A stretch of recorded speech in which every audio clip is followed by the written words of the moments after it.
All right. You know who got us this board?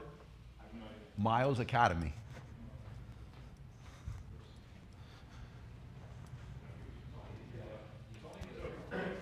All right. Carlos's epic battle with Sullinger yesterday over the new Miami mayor? Oh, the one with the Nazi? It's a live mic. That went south fast.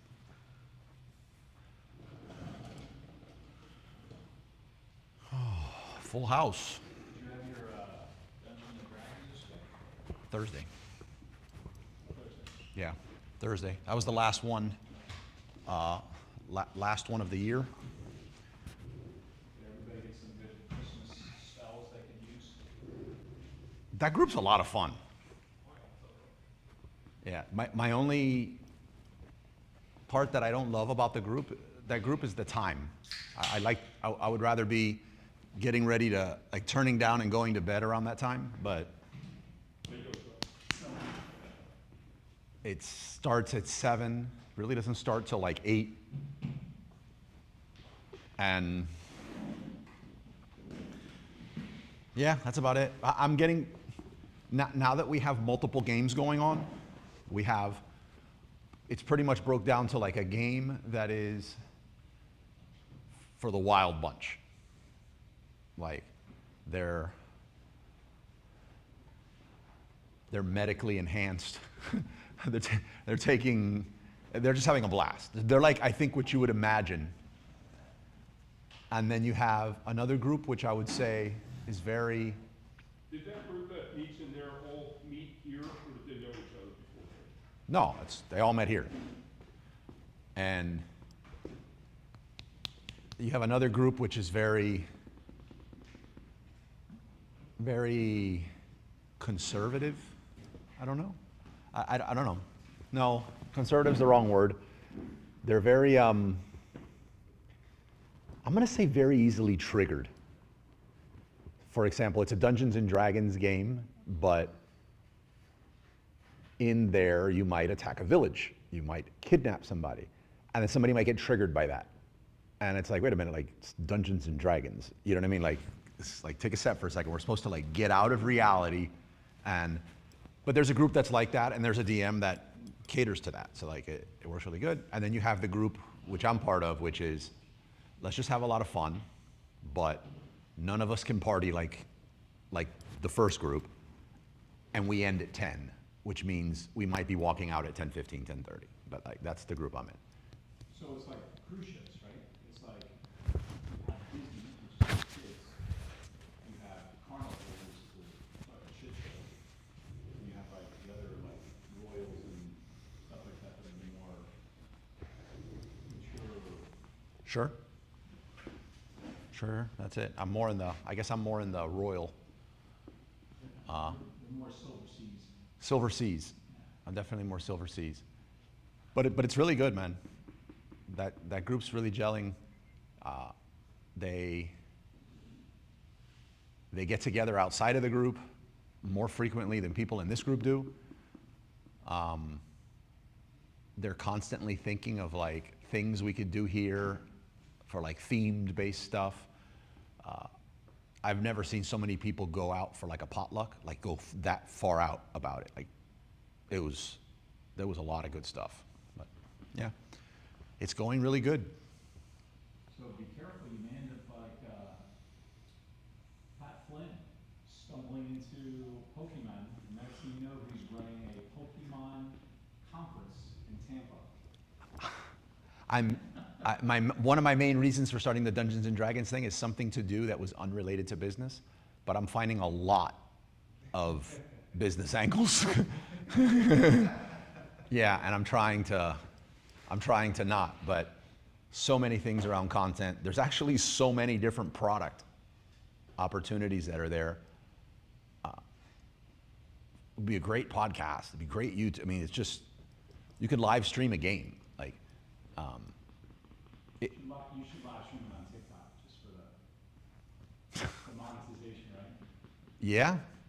yeah, it's not bad. Or if you had the challenges on TikTok, like maybe a sprint Dungeons and Dragons. Yeah. We were gonna do an end of year, and then we'll switch up for anybody watching. We're gonna switch up. This is not a Dungeons and Dragons stream.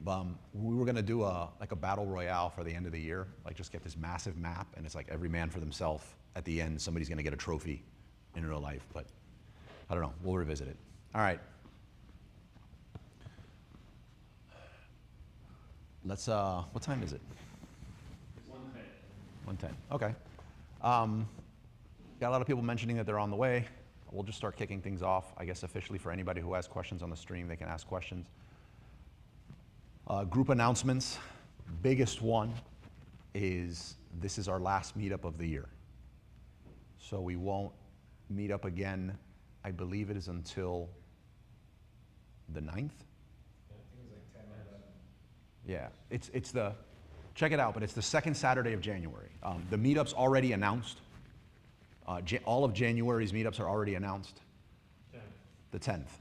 So we meet up again on the 10th. I'm going to use this time between now and then to get the Discord active and get some conversations going on in there. So if you've not joined that Discord, that's what I'm going to try to take advantage of doing that. I may even throw in, depending on how complicated it gets, I may even throw in like an online meetup randomly, but only announced on Discord for anybody that wants to pop in on Zoom or something and hang out for a bit. Wow, I really like that idea of streaming it on TikTok. It'll be pretty easy to do. Yeah. Okay. Yeah. What else? End of year stuff. Our last meetup of the year is always a goal setting one. Kind of like a process that there's no, we could all, like I say for a lot of other stuff, we could all have different ways that we go about setting goals or recapping the year, and they're right. So like whatever works for you. I think the only bad thing is if you don't have anything in place for that. So I'll share what I do, and even that's evolved every year, including this year. I take away some stuff that I feel like hasn't worked the last 2 years for me, and I add new stuff that I've learned throughout the year. It's actually printing out every year. At the end of it, somebody's like, hey, can I get all that written down? And I don't have it. So this year it's printing right now. So when we start at 2 p.m., I'll pass around some papers. One of the things, well, I'll explain that part when I get to it, but we'll have some, and I'll also talk it out for everyone on the stream. You know what we're covering, and you can follow along if you want. What else? I mentioned that the meetups for next year are already announced. Snacks, coffee, this place, everything, thanks to our sponsors. We have our ticker going below, which is going to be updated. We got a few new sponsors that are not yet on there, but one of the sponsors that's not on there got us a tiny little magnet up here. It might be very difficult for you to see depending on where you're sitting, called the Miles Academy. And it's teaching you how to get cash back for your points. No, it's on how to not get as much money for your points as you could if you did cash back by using them for miles. No, how to use your points for miles and fly around the world for free. Tom so generously sponsored that. And there's another cool thing. Well, it won't be here when you come back in January yet. But in January or February, there'll be a pretty cool addition in the front. I think it'll be impossible to miss. I'll just say it's in the front, and it'll be in the front room and impossible to miss, but be expecting that, courtesy of the Miles Academy. There's pastelitos and stuff there. I'm told by another group member, their company is gonna sponsor pizza for today. Pine Brands, so Ting and her husband are springing for pizza for everybody, so some pizza on the way. If you were trying to order something because you're hungry, I know we go through like the lunch hour, you might want to hold off because pizza is coming. Is that the first one? It's not all of them, but. Yep, thank you. Yeah. Are you supposed to be live on TikTok? No. The tool we use to pull that off with one camera is called Restream. And for new accounts that do long form streaming with Restream, they suspend your account, not TikTok, but your Restream account after each stream, and you got to go through that like 6 times. We're like halfway in. So we're allowed to get activated again to go streaming in 4 hours. So there's no way to get around that. But the idea is, yes, we're going through that process so that all of the events will be able to stream on TikTok. Speaking of which, I did some streaming on TikTok this week, every day. As of yesterday, I think I'm at $40, just from random people throwing like little roses and stuff like that. And each day I went live for 15 minutes.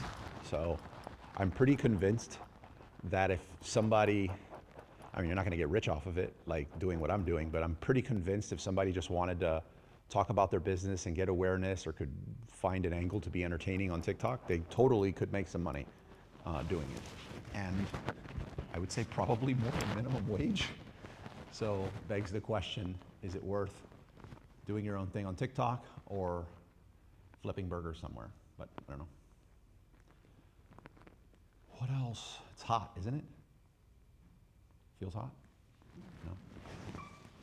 What else? Podcasts, as I mentioned, I'm going to be waiting until we get back from the Christmas break, but during the Christmas break, I'm probably going to be reaching out to some of you to guest on the podcast. The only hesitancy so far has been whether it's going to continue to be virtual for those first few, or are we going to do a sit down in person, even if it's audio only. I'm really leaning towards doing a sit down in person, but we have to work out some of the logistics. Like you got to get here with enough time before the meetup starts for us to do the recording, or come by sometime during the week maybe. But the podcast is going to be happening, and we're going to be prioritizing people in the group, which is very exciting. The cohort accelerator you were part of, you're in the alumni. You're in the alumni for class 2. Class 3 is going, it's going good. So the feedback on that's been really good.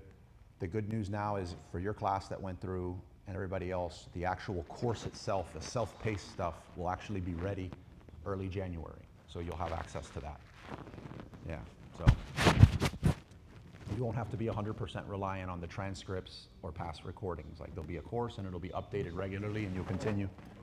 Yeah.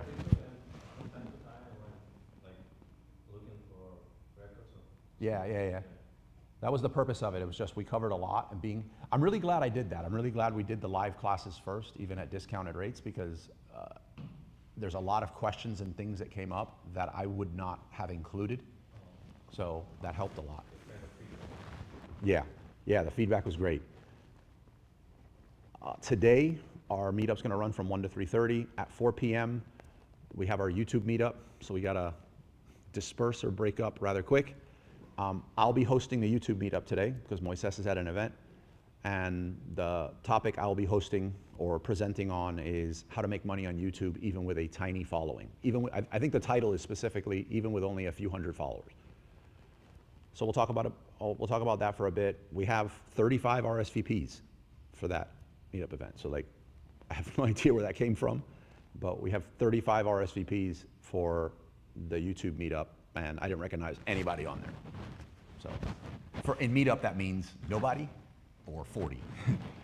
But I'll be presenting, and that's also the last YouTube meetup of the year. So all of our meetups will be held until the 10th.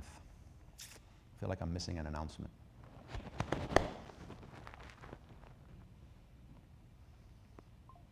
No? I think that's it. Questions? Anybody got any questions? Anybody stuck on anything? Any new things that were discovered during the week? Really? What about on the stream?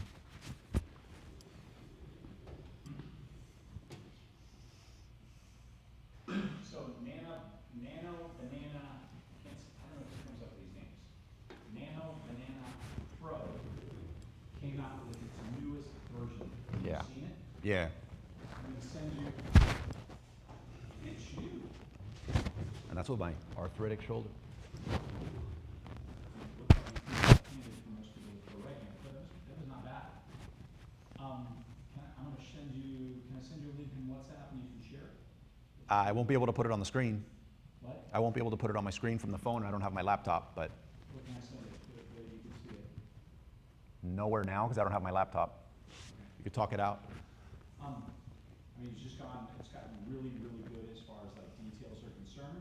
I don't find the price to be much higher. What I'm finding is that as you use it, the credits or tokens that it needs is becoming less and less. right? Yeah. So becoming cheaper to use AI instead of getting more expensive. And then the other thing is anti-gravity, have you heard of that? Mm-hmm.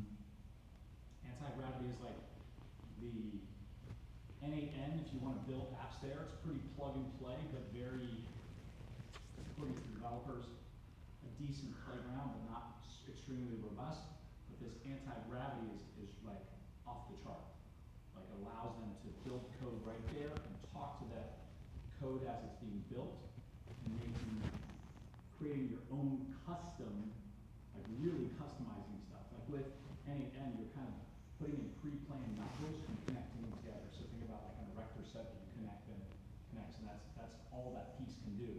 But with this anti-gravity, it's wide open and custom to your product or brand or thing that you want to create, and very fast in terms of being able to do it. So that's kind of the stuff I've been playing with lately, is anti-gravity and this new nano.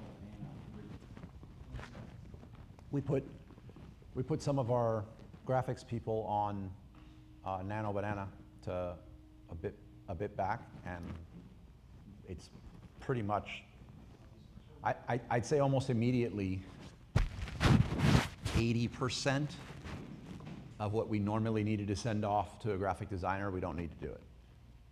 Well, the great thing about Nano Banana now is that also the text that used to be an issue Right. is now not an issue. Right. Kind of fix that. It's kind Yeah. of like, And the text can be uneven, so it doesn't even have to be like perfect to get it right. Yeah. so, it's Yeah. Nano Banana's good.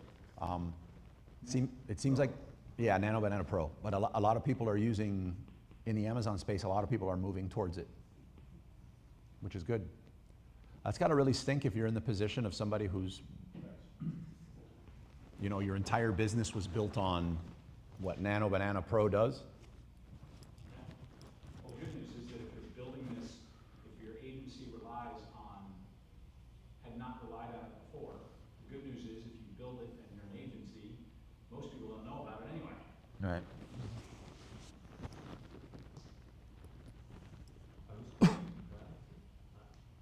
Anti-gravity. Anti.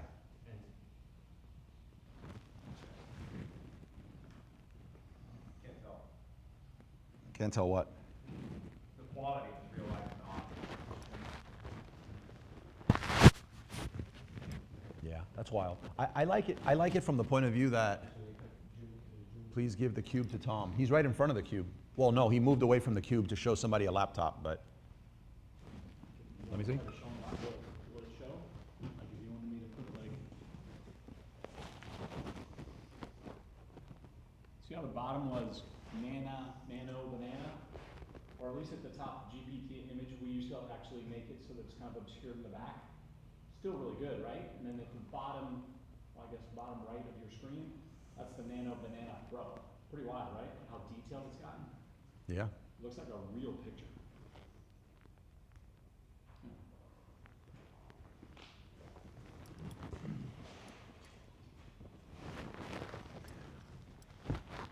Yeah. That's pretty well. From being able to run on an ads point of view, like for those of you that run ads, being able to crank out a whole bunch of different creative to test on those ads is everything. So that's what has me most excited about it. Hey, how are you? Yeah, that's what has me most excited about it. And then as far as other AI stuff, I'm pretty much, the only thing I'm using ChatGPT for now is projects.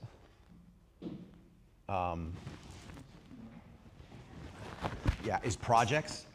And the only reason I'm using projects is because they have something called Teams on ChatGPT, and Teams is really good, so you can have a unified one source, and Gemini for some reason doesn't have it. And when I pushed Google on it, they said, pizza's here? Yeah, I'll grab it. Yep.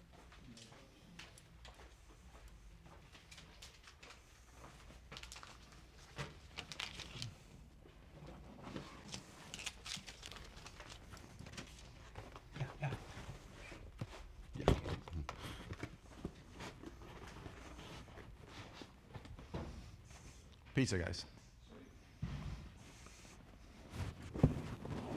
Let's see what we got. Ooh, that looks good. Let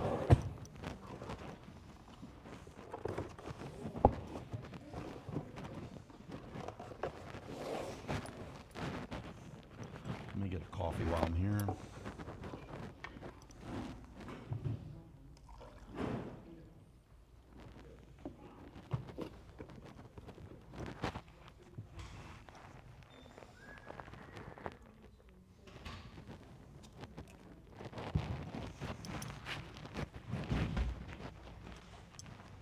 Hey guys, if you want pizza, there's pizza out there, okay?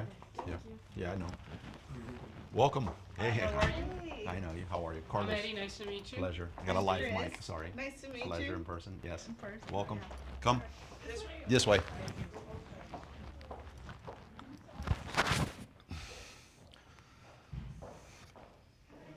Sit wherever you'd like. Pizza just got here, Chris. Let me, here.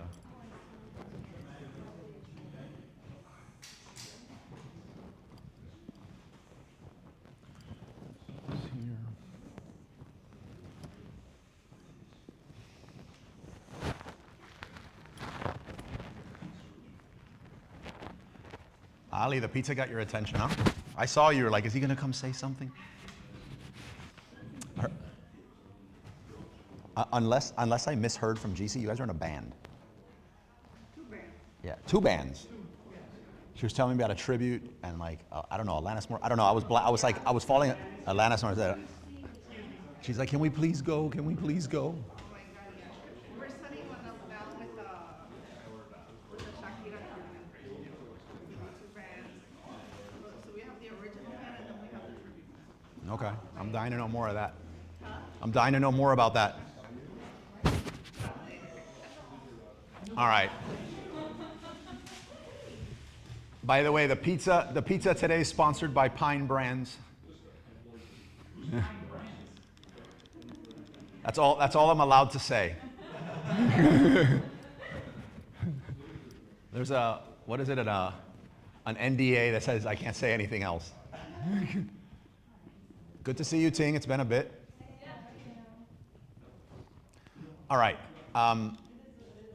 Just going over a few more announcements before everybody gets here. Welcome to the group. For those of you who haven't been here before, we meet every Saturday. We've been doing this for a little over 12 years, 1,600 of these events, 1,600 plus of these events. We meet from 1 to 3:30. This period we're in right now from 1 to 2 is considered a beginner hour, so any questions you have, even if it's, I don't know what question to ask, is the good question. Sometimes I have to go into dentist mode and extract questions because none of you have questions, none of you will ask questions. Remember, it's a Saturday and you could be anywhere in Miami, and instead you're here, so ask the questions. But if not, I'll just start bringing up things that I think is important in the industry, specific to Amazon. There's a lot of things indirectly related to Amazon too that we could talk about that help you on Amazon, like we talk about the influencer program a lot, we talk about email sometimes, all that. And then from 2 to 3:30, we have our topic of the week. The topic this week, since it's our last meetup of the year, is going to be goal setting. So you have an idea of what today's about. So today's a little different. Normally, we wouldn't be just going all in on goals. It's not like this foo-foo type of group, even though I think goals are super important. What else? Oh yeah, so beginner hour. Who has questions? Tom. You want to throw another mic back? Let's see if you're 2 for 2. I don't know. And holding a coffee. I don't know, like. Oh, I don't want to hear it. Right in the chest. Why, that's a live mic too, by the way. Is it? Yes. You just get it. You don't have to like hold it, but if you wanted to ask any questions or something, like when we toss these mics around, you know, and you can throw it like that because it's super soft. Yeah. You don't want to be near a mic? Oh, I don't. Okay. Plus you were getting aggression now. I was. The only reason I was doing it is I was holding the coffee and I didn't know like if I was gonna. What do you got? So if you have an existing product, let's assume that your listing is spot on, got videos, A+ content, everything's great about the product. However, let's just say it's gotten a little tired. Or let's just say other people are competing in that space now. Aside from raising PPC spend on it, and I know it's December, not exactly the best time to be raising it. What other levers would you pull? And I'm just gonna name a few, and you're probably gonna say all of them, but I'm asking for anything else different that you would add to it. So this is in my leaves and soil category, let's call it a soil blend for a certain plant. And the sales have, I don't know, they're okay, they're not great, but they should be much better. They're only 15% of the category? Is that what the description you were looking for? Okay, fine. Yeah, I just think that's kind of important. No, but let's say you wanna go to 20%. Right, okay. All right. I'm clear now. Yeah, right? Yeah. So would that be making content on social media that directs to Amazon to give you a better organic lift? Would that be including it in a newsletter to specifically highlight that specific product with coupon codes? Would you add another coupon code to it? Would you pull all those levers together, or is there something I'm missing to, would I drop the price for a while to, you know, to get a lot more sales, and then eventually slowly raise it back up again to kind of give it that loftier status? What would the approach be? Okay. So I'm going to try to go at it the best way possible, but since it's the beginner hour thing, I just want to cover things like PPC. If anyone doesn't know what PPC is, it's pay-per-click, and that's the type of advertising on Amazon. Amazon is a very pay-to-play. If you have a great product and you list it on Amazon, it's not going to get seen. It's like on page 15, and arguably page 2, they say, is the best place to hide a body. So you want to get seen on day 1 and get sales immediately for your product, you run ads. They can be affordable, but if you just have if you just put an unlimited budget per day and you just let it run, you also could blow a lot of money really fast without paying attention. So if you do run ads though, the beauty about Amazon is there's a whole bunch of traffic on day, like if you have a website and you list your product on your website and you run ads, very expensive to get there, and then the people that do get there, you're running those ads probably like on Meta, and the people that do get there, they don't know who the hell you are. There's a whole bunch about your website that doesn't scream trust like Amazon. They don't have any buyer history, so the chance of conversion is gonna be very low. On Amazon, it's the reverse. They're already there. There's people with 60% of the households have a Prime account. Like, they're poised to buy. So when they search for, you know, Bonsai Soil Blend, and your product has the ability to show up at the very top of the page via an ad. You might pay $1.50 per click, but you get a sale. And in the case of soil, they may want more soil, so they might subscribe. So that's the beauty of that, and kind of describing what PPC is. And then your question is, you have a brand, but it's a good question too. You might be asking this question, other people might have this question, which is they're starting and they want to get some sales. In this case, he has a meaningful chunk of the category already in his pocket, but why not double that chunk? Like, how would you get more? There are a lot of levers to throw. The lever that brings the most lift, not necessarily the easiest, but the one that brings the most, especially if you're already having a meaningful percentage of the category, is external traffic. External traffic's not created equal. Traffic that Amazon sees, wow, they can see where you came from to get to Amazon. And they're like, oh, this person came from eBay. They give it, let's just call it a 2. You know, this traffic came from Pinterest, maybe it's a 3, Etsy. You know, if it's Etsy handcrafted and somehow they landed on Amazon handmade and they're struggling there, that might be a lot of juice because it came from Etsy. But the traffic that has the most value right now is TikTok. TikTok is the hottest thing. They're not close to Amazon when it comes to sales, but they are number 2 with TikTok Shop when it comes to sales. So that traffic Amazon places the most value on. So if you're looking for something to give you a meaningful, like you want to move that percentage, a full percentage or 2, you're looking at, I say it's external traffic from TikTok.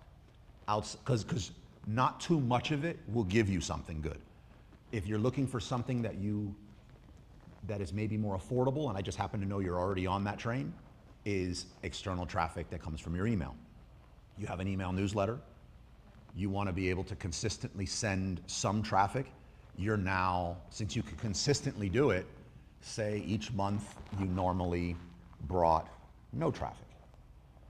Now all of a sudden you're bringing an extra 100 pieces of traffic there. That doesn't mean conversions, it just means traffic through an Amazon attribution link, which is a link you create inside of Amazon, which is you are selling those microphones and you decide you're gonna blast it everywhere. Instead of grabbing the URL of that product on Amazon and blasting that everywhere, you go in and you create an Amazon attribution link and you're like, okay, this link, Pinterest, this link, Facebook, Instagram, and then you share those respective links, friends and family. And then when you're getting sales, you're able to look in and see, wow, when I send to my friends on Pinterest, I don't know why I keep saying Pinterest. When I send to my friends on Pinterest, this is actually working and it lets you focus your resources. But the other thing it does is it allows Amazon to see what the hell you're doing. Because they're accustomed to seeing, how many of you go to Amazon? Like what's the percentage there? When you go to Amazon, what is the percentage of times that you actually buy something? A lot.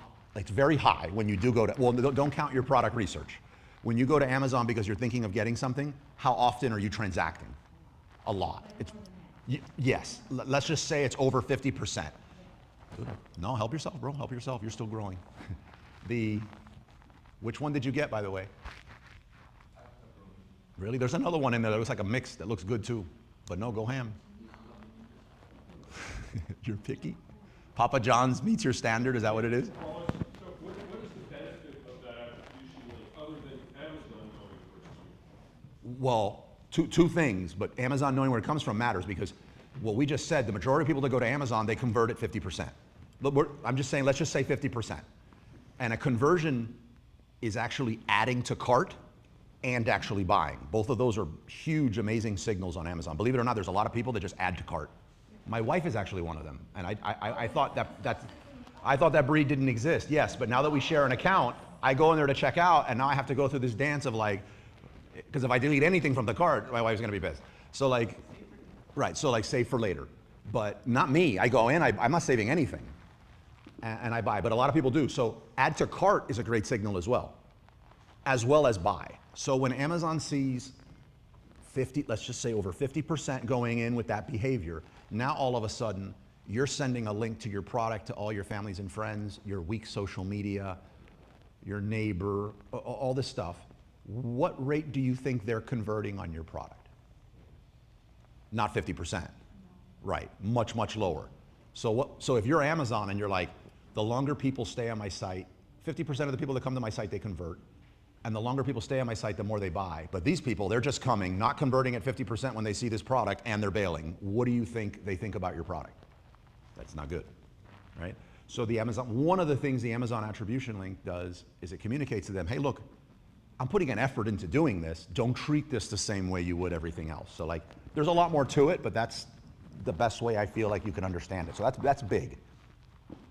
The other thing is when you're sending traffic, you can get your Amazon, is it buyer referral fee? Your Amazon buyer referral fee.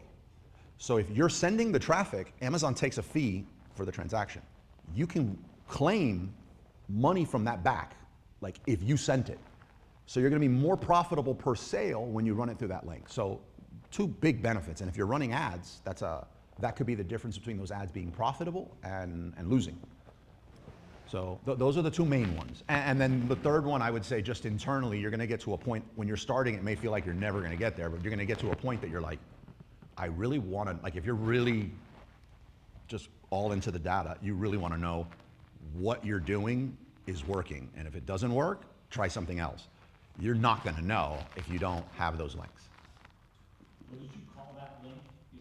Amazon attribution link. The attribution link, sorry. The attribution link, would you prefer to send them an attribution link or an Amazon affiliate link? Because then I get everything in their shopping cart for the next 24 hours. Yeah. Not just the attribution link for the sale of my product. Yeah, but you're not supposed to, is it a friend and family? No, let's say I'm sending out to my email newsletter audience, and I want to send them an affiliate link from Amazon, meaning that if they do happen to buy my product, I get a commission of that product. Yeah, you're gonna make more on the, I believe you'll always make more with the buyer referral bonus. I need to like Really? double check that because, like, don't hold me to that, but I'm almost positive you would. Well, let's just say it's a $20 product. On the attribution link, you're saying I'd make more than I would if I sent an affiliate link. You didn't buy my bonsai soil, but you bought some Christmas gifts and sweaters and toilet paper and everything else, and I got a couple % off that. Right, so you would get something there, but, okay, so I'm pretty sure, unless what you're sending them is like like for example, when we did the affiliate thing for these speakers, like every time these speakers up here transact, which is like twice a month, I think we make like $68, right? The referral bonus I think would cap out, if that was my product, at $5 per. I'm pretty sure like there's a cap on how much they'll refer back, and I think it's up to $5. So in that sense, maybe, but the one thing is if you send the affiliate link, you're not gonna get juice for where the traffic came from. So I guess if it's friends and family, whatever, but if it's coming from TikTok, you wouldn't be able to use that fee anyway, that link anyway, but just assuming you could, like assuming you had that affiliate link in your TikTok bio, and you were sending people to the link in your bio, and they went, you wouldn't get the traffic that came from TikTok. I would take the juice from the traffic, because it doesn't take much traffic from TikTok to really boost you organically, and then you're gonna net more organic sales. So that would be my thought process on it. I could imagine though, depending on the price of the sales price of the product, there could be an exception. The other thing to consider is there's some rules around the affiliate links and where you can send them. I don't know, like if you're doing an email newsletter blast, it's been a while since we talked about that, but like, what's the rules? Like for example, Create Something Awesome, the YouTube guy we met, he was one of the top YouTube affiliates for a while. He got shut down just for putting the affiliate link in his newsletter. So there's like, you can't do, you're not allowed to do newsletter blast, you're not allowed to do SMS, you're not allowed, there's a lot of rules as to how you can promote the link that's the Amazon affiliate link. From Amazon, like. You have to put the disclaimer at the bottom of your affiliate saying this is, you have to put that in for sure. Okay, yeah, I'm not crystal clear on everything. I know Tom's right, like you have to put that, but I think there's more. Like I think there's other things. That one part you said? I said Tom's probably wrong, but. Yeah. And you have your affiliate link. And they can track how someone got that affiliate link, and you can get in trouble for that? It's been a while since I went in there. I know a lot of people that have gotten suspended for sending it out via SMS and email. I'm trying, like I vaguely can recall going back and reading the rules, because I was shocked when I heard that. I was like, then what's the point? Then what's the point of the newsletter?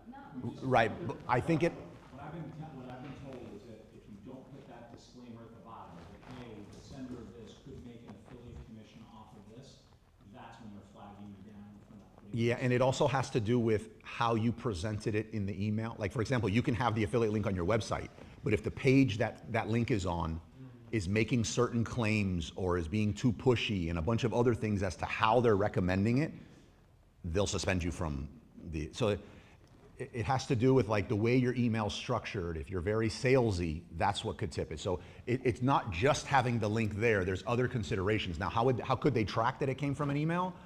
I don't know.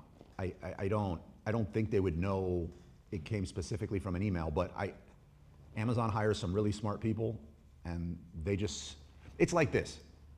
One of the ranking methods, and this still works, but one of the ranking methods on Amazon is search, find, buy, right? It's called search, find, buy. So this is it. Like Amazon is very simple. Like this is how Amazon works. You have a product, like that cup. Somebody goes to Amazon and searches for red disposable cup.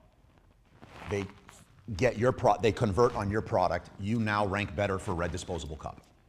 If somebody searches for red disposable small cup and they transact, you get better on that one. So you're always in a different page position for thousands of keywords, which is why it's a good mindset to think of. On Amazon, you don't sell products, you sell keywords, right? You're ranking for different keywords.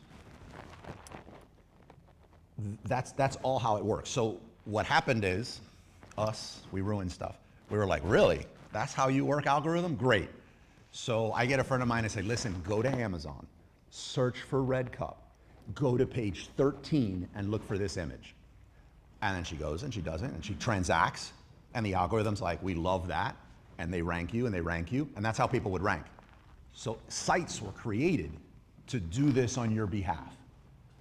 A site like Rebate Key got created, which made it even more easy, and it was like, hey, look, here's this product, buy it, go to Amazon, search for it, buy it, and then show us the order ID and we'll reimburse you the money 30 days later after your refund term goes up, right? So a whole bunch of hacks like that happen because in essence, that's all you need to do to succeed on Amazon. How does Amazon prove that? This is how they proved it. They live off data, and they know what percentage of people go to Amazon, search for a red cup, and go to page 13 and transact. So it's a massive red flag. It's like nobody does that. That's abnormal buyer behavior. So could they prove that it came from an email? I don't know. Could they prove that it's an abnormal amount of stuff going on? Yes, and that's more than enough. Make sense?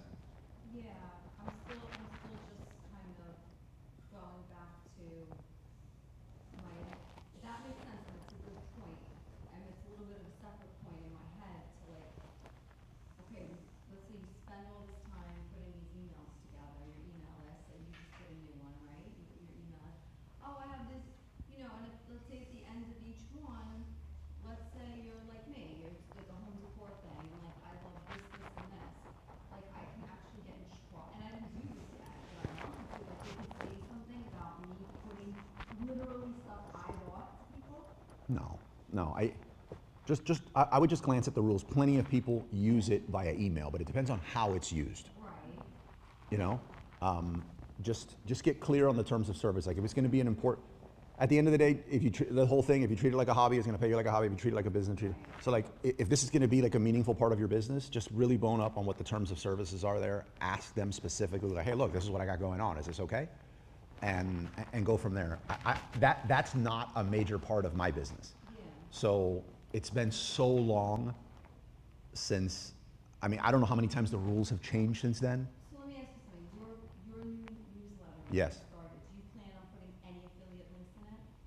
I'm considering, thank you for plugging my newsletter, by the way. And You should, everybody should sign up, wizardsofecom.com/newsletter. Yes. So, I owe you. No. The, Subscribe to mine, absolutely, I will subscribe.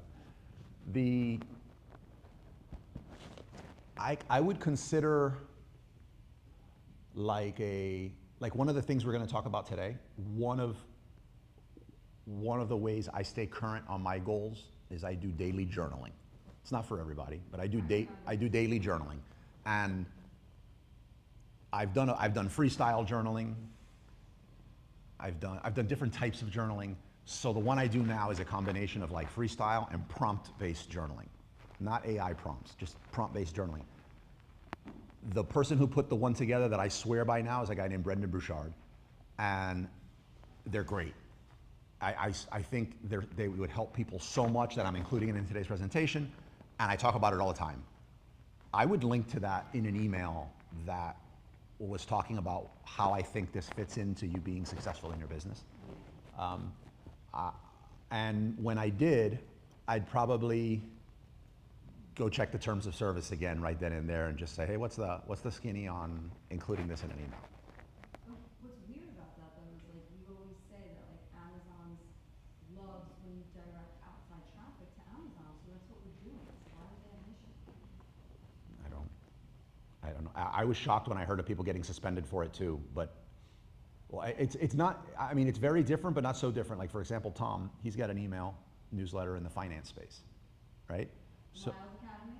no, that's one of his 8 newsletters. That's one of his company. No, so this is another one. Sorry to plug you, Tom. This is another one.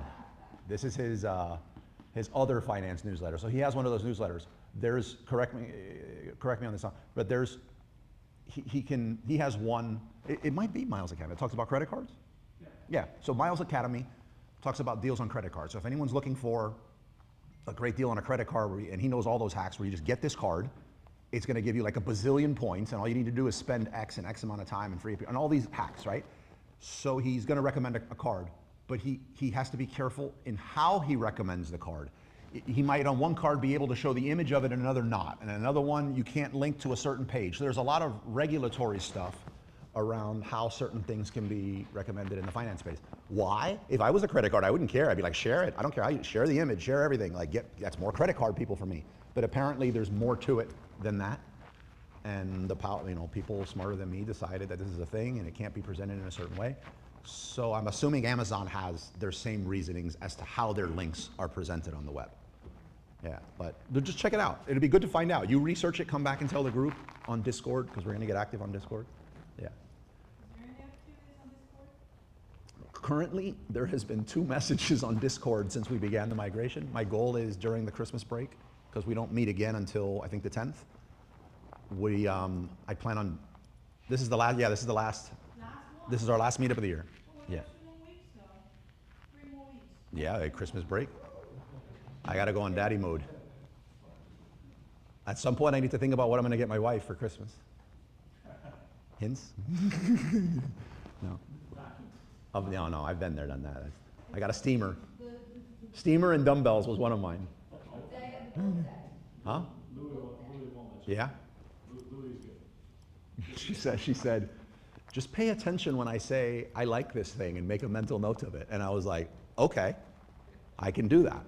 And then I heard her say how I wish she had, because she works out like a beast. And I was like, I wish I had. She was, I wish I had better dumbbells that didn't like clang if they hit the floor. I was like, dumbbells. And then she kept fighting with the steamer. And I was like, this benefits everyone, steamer. And things like that. But that's not my strong suit. Amazon, yes. Gifts for my wife, no. Okay. That question went really wide. What is it? Oh, go ahead, Ting. What question you got? I know. No, I don't think that. Huh? I don't know, this is bigger. Carlos, I'm out of idea to film now, because I'm like making videos once a week. You notice how much better your videos are getting? What? You notice how much better your videos are getting and doing? Really? Yeah. I'm getting, a lot more views. I used to, those videos, they still casting. I'm getting a lot of likes, and a little bit of followers. I'm very proud of myself. That's a big change this year. In the meantime, I'm running out of filming ideas, just doing the same thing all over again, and I'm afraid of, I just need new ideas. I don't know where I'm getting ideas coming from. You know what I mean? What's your channel on? TikTok, No, about what? making food. Making food. Yeah. And just making that type of food is just, I feel like I have to step and make it. You know, like, I'm making like 5, 6, like, it's from the beginning to always the same. I need ideas, what to do, you know? I need I- style change to different style, or like, Well, AI is your best friend with that? I did AI, but it's giving not really enough good answers for me to get hands-on stuff filming next week. I'm sorry? I did try AI, and I'm not smarter enough. I don't like those ideas. But you don't have to accept what it puts out at first. What didn't you like about that idea?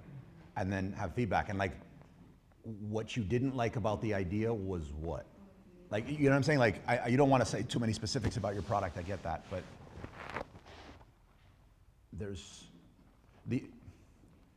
AI is gonna be your best. I bet you if I went in there today, right, like in 5 minutes, we'd have your entire year worth of content taken out. The other one is there's something called the 4A framework. I think I shared it with you. Yeah, the picture. Did I ever share the 4A framework with you? Yeah. Let me pull it up for you, because this is, You can literally get thousands. It's just a picture with like, what type of content? if you go to the Wizards of Ecom app, I believe it's in the app, yeah? Files, is it? No, it's not. Okay, it's in the Discord. We have it in the accelerator, right? Yeah, do you know where in the Discord it is? It would be. Okay. The other stuff's on there? Thank you.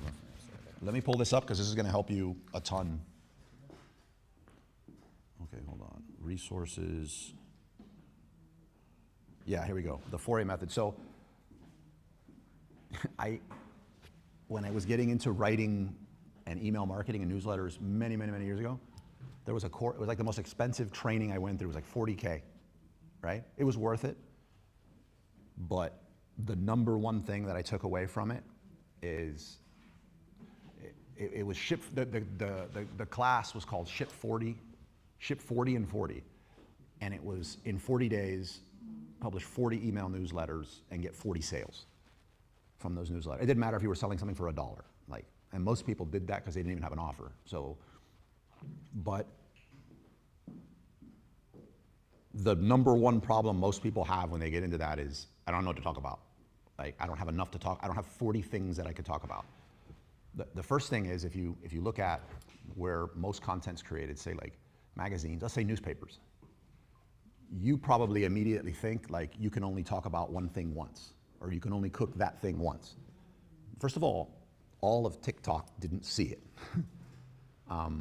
So it's in your head that if you put something out again, like a whole bunch of people are just gonna say, you already did that, you can't talk about that again, right? That's not how it works. So you could easily just go back to the beginning and repeat everything you did and no one would know. No one. And you'd actually be better at it because you'd be more comfortable and it wasn't the first time you did it, right? But this 4A framework, it's basically an endless idea generator, and it's get a topic, and by the way, I can send this to you and then you can upload it into whatever AI. You send it to them? Yeah. So you upload it into ChatGPT and then put your topic. So between hundreds of podcasts, YouTube channels, meetup group, Toastmasters, and like all this stuff, I have to, if I needed to come up with a brand new, never before talked about topic for each one of them, I'd go nuts. Like, I don't think it's possible. So you get a topic and you understand that each topic can be written about in an actionable, here's how why, here's how way. It can be written about in an analytical, here are the numbers on X. Same topic. It can be written about in an aspirational, like a yes you can. And it can be written or talked about in an anthropological, like a here's why. Same topic. The beauty of this is just, and mind you, it's not like you put a topic in and there's only one actionable way to talk about it, one analytical way to talk. There's several of each. So you can get one topic and do, I don't know, 6 months of content, just exploding it across this 4A framework. And no one's gonna know. As a matter of fact, they're gonna be so happy that you didn't just go surface level on the topic. They're gonna feel like they got so much, they're so much better rounded on what you were trying to communicate. And then you as a creator don't have to be forced to create the Bible of X in 30 minutes. Cool? Yeah. Also, like with some of the stuff you cook, like I don't know if this applies, so I'm gonna use a totally different food type, right? So one of the product opportunities out there that, like on a rainy day, the next time wifey gives me clearance to start another brand, I plan on, unless somebody else does it and then I have other ideas, so go for it, but is popcorn seasoning. Not the movie theater butter, I'm talking about like turmeric, cracked pepper, or like some of these weird funky seasonings that are out there that you could do easy sales on and have like no competition. So, yeah? At PLMA, I seen more, way more than like over the past. Yeah. Popcorn seasoning. Yeah, it's a great category. I've been talking about it for years. So I look at the content creators around that space, like popcorn. There's channels out there that are publishing weekly about popcorn, right? And there's only so much, I would think, like, what could you show in a video? Like, how often is someone just gonna watch popcorn being popped? They will get like a big, like first they'll show regular popcorn, they'll show different techniques for making popcorn, and then another one, it looks like a stir fry bowl, like pot or something, I don't know, like a wok, that's what I'm looking for, like a wok, thank you. My stir, you see, I'm kidding. So they got what's wok, and it's like, it looks like a paddle, so like, they dump, there's like grease in there, it's hot, they dump the stuff in, but then they start throwing in like buckets of chopped watermelon. And it pops the popcorn into like this pink popcorn that has this like watermelon flavor to it, but it's like pop. So like, But it's we talk about it. you know what I mean? So like they keep doing that now across all these different food types, and then they could turn it into does this taste good? That's probably more engaged. Like you creating something at the end that has a blind taste, like everything you just did that also has a blind taste test at the end of it changes all your content because now it's a reaction video. So like, and Chris would be perfect for your specific niche and Chris's look, and Chris is like, you know, does Chris like it? I don't know, like, there's no end to what you can do with content. Pizza? Okay, what other questions we got? I do notice that my content, really one video of like our channel got really most of the likes, and I wonder that video wasn't even great at all. I wonder why I pushed so much. It turned out it's because it's imperfect. Imperfect. That's kind of right. It's imperfect. Because the thing has a chip on it. People will question me why this is missing one piece. And I said, and I just commented about it, and I said, you're gonna drop it on floor. And the comment has a lot of people liked it. It's really interesting. So when I see that, it's probably another reason for this content pushing that large. Pushing that large because it's perfect. So I feel like here's something in there, just like the Angel Bernard in through the. Yeah, yeah. It's imperfect, why the things are right there, right? It shouldn't be there, it should be, whatever it belongs to, but it's imperfect, it's perfect, and then make the people. Yeah, keep doing it. I can open the office too if they want to be in there, or out here, whatever you prefer. They're on the way. Yeah.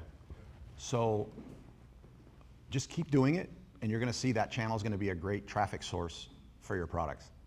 Yeah, it really will. I think it's really going in the right direction. Just stick with it. None of your competitors are going to go to the lengths you have with content creation. It's 100% going to pay off. Thank you. Yeah. And Carlos, I haven't seen you for a while, but in the meantime, I'm still on the Red app, I'm seeing a lot of TikTok like hot selling products. For those type of products, it's for a lot, like entry level e-commerce seller, like get into the type of like the field, how can we do that? I know you mentioned about AliExpress. What types of products? Such as there's one product that's really a banana picker. No, but the banana they're putting like chocolate jam in there. The wool, I don't, you know what I'm talking about? To be able to inject stuff into a banana. Right.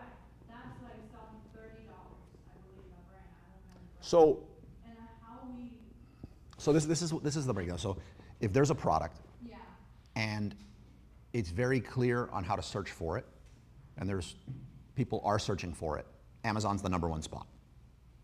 If it's a product that is not so obvious how to search for it, but you saw it and you're like, this is super cool. If people see this, they'll love it. That's the key. That's the danger word right there. If they see it, right? If they're not searching for it, it's a new invention or something like that. Amazon is not the place for it, because Amazon only works for things that people are already searching.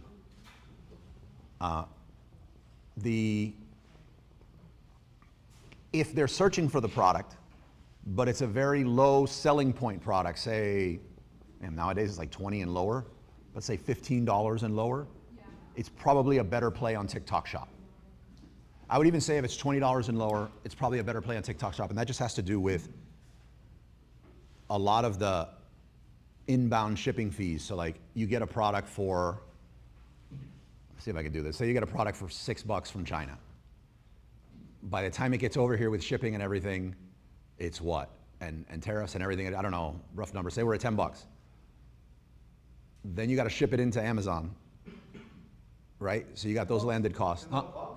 That's a $30, $40 product. It needs to sell for $30, $40. So if you're at 20 bucks after Amazon fees and they're taking roughly a third for FBA and everything like that, you're running a business to do what, $1 or $2 per sale? Now what if it takes you $2 to $3, which is not bad, but $2 to $3 in ads to acquire the sale? It's too close. However, on TikTok Shop, yeah. totally different. There's a lot of low cost things you can do to get those sales, and then 30 to 35% of those people are gonna say, I don't trust buying on TikTok.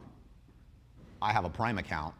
I'm not gonna wait 6 days to get this thing. And then they pop over to Amazon and they specifically search for that brand on Amazon, and then they convert. So you didn't need to pay all that extra stuff on Amazon. You didn't need to pay for those ads or whatever, and now you can have that profitably. You're probably gonna be more profitable on the TikTok Shop side, but every time you get a sale on TikTok, every time one of those people jump over to Amazon and buy, searching for your brand, you're ranking. Right.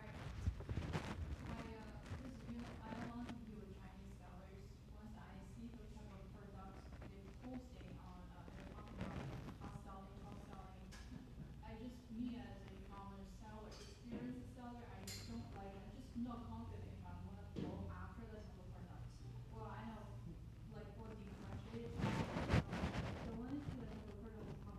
Yeah, I'd be careful of that. Yeah. I saw this picture recently. It showed I'm gonna get this wrong. It was like I guess it's this mesh, and you could knit or like do this yarn in it and create a design, right? And it showed this beautiful design, and it was like the front, and then the back was where all the knots were, and it looked all ugly, and it was all messed up. And a lot of the times you look at this and you're like, oh my God, look at this. They're selling on TikTok or they're selling on Amazon, but you have no idea if they're even remotely profitable on the back end. You have no idea if they're like arguing with their spouse because they have a garage full of stuff that hasn't moved in 6 months and their credit card is maxed out. So there's a lot more to the story a lot of the times. So if it's, that framework I just gave you, I think keeps you safe and shields you from like most of the issues. Okay. Yeah. And also I do another, sorry, I have a lot of questions. No, let's do it. I do see a successful brand, you have to have some emotion connection with buyers. I'm just getting ideas every day. How a e-commerce brand to build emotion connection with their followers Talking about on Amazon? on Amazon, TikTok. Yeah. Let me just throw it back at you. When's the last time you bought a product on Amazon or online that you developed an emotional connection with, or let's just stick to Amazon, that you developed an emotional connection with on Amazon? Yesterday. Well, can you share what it was? What was yesterday? What was yesterday? It's all right. No, think about it. But that's, It was my daughter, she loves stuff. I bought her the hoodie, the shoes and the hoodie from the brand called Beat Up. It's really cute. And then that's the one I bought it, yeah. so you developed the emotional connection on it once you saw it on your daughter. Yeah. Yeah. So I think it has more to do with your daughter than it does the brand. If you had bought that, it's hard to say that, but say you didn't have kids and you bought it and you were getting it for a neighbor's kid, would you have an emotional connection with the hoodie, right? So I'm not saying it's not possible, but like I've not seen somebody, I could tell you a lot of cool tricks to get a positive review for a product, but to develop an emotional connection with it, I don't believe Amazon's the right platform for that. I believe that's where you bring in things like email newsletter, you bring in social media, you're bringing on a lot of user-generated content from people that used it and what their experience was and how it impacted their life, and now they're able to do X amount faster and have more time to do X, and like you start seeing yourself in there and you're like, oh my God, I love this brand, they do this for the environment. Like I don't believe that's something that happens on Amazon, huh? In a third-party marketplace. You'd probably be better off trying to pull some of that off on a website, but even then, just the website, yeah. Amazon is set up for you to have an emotional connection with one thing, Amazon. And they're very good at that. They're not, I'd say they're jealous. They'll get very jealous if you start developing an emotional connection with their people. Now we are, as a brand owner, I do look around people's products and I don't know if you're familiar with the brand. Yeah, I am. Very, and then she sells, basically it's a makeup brand, but she has a very successful side, like little product, everyone from know that already, it's like a phone case. Whenever it's phone case, and she has her little, lip gloss, like in that. So, whenever people taking pictures, this is already free advertisement. Mm-hmm. But she's selling makeup.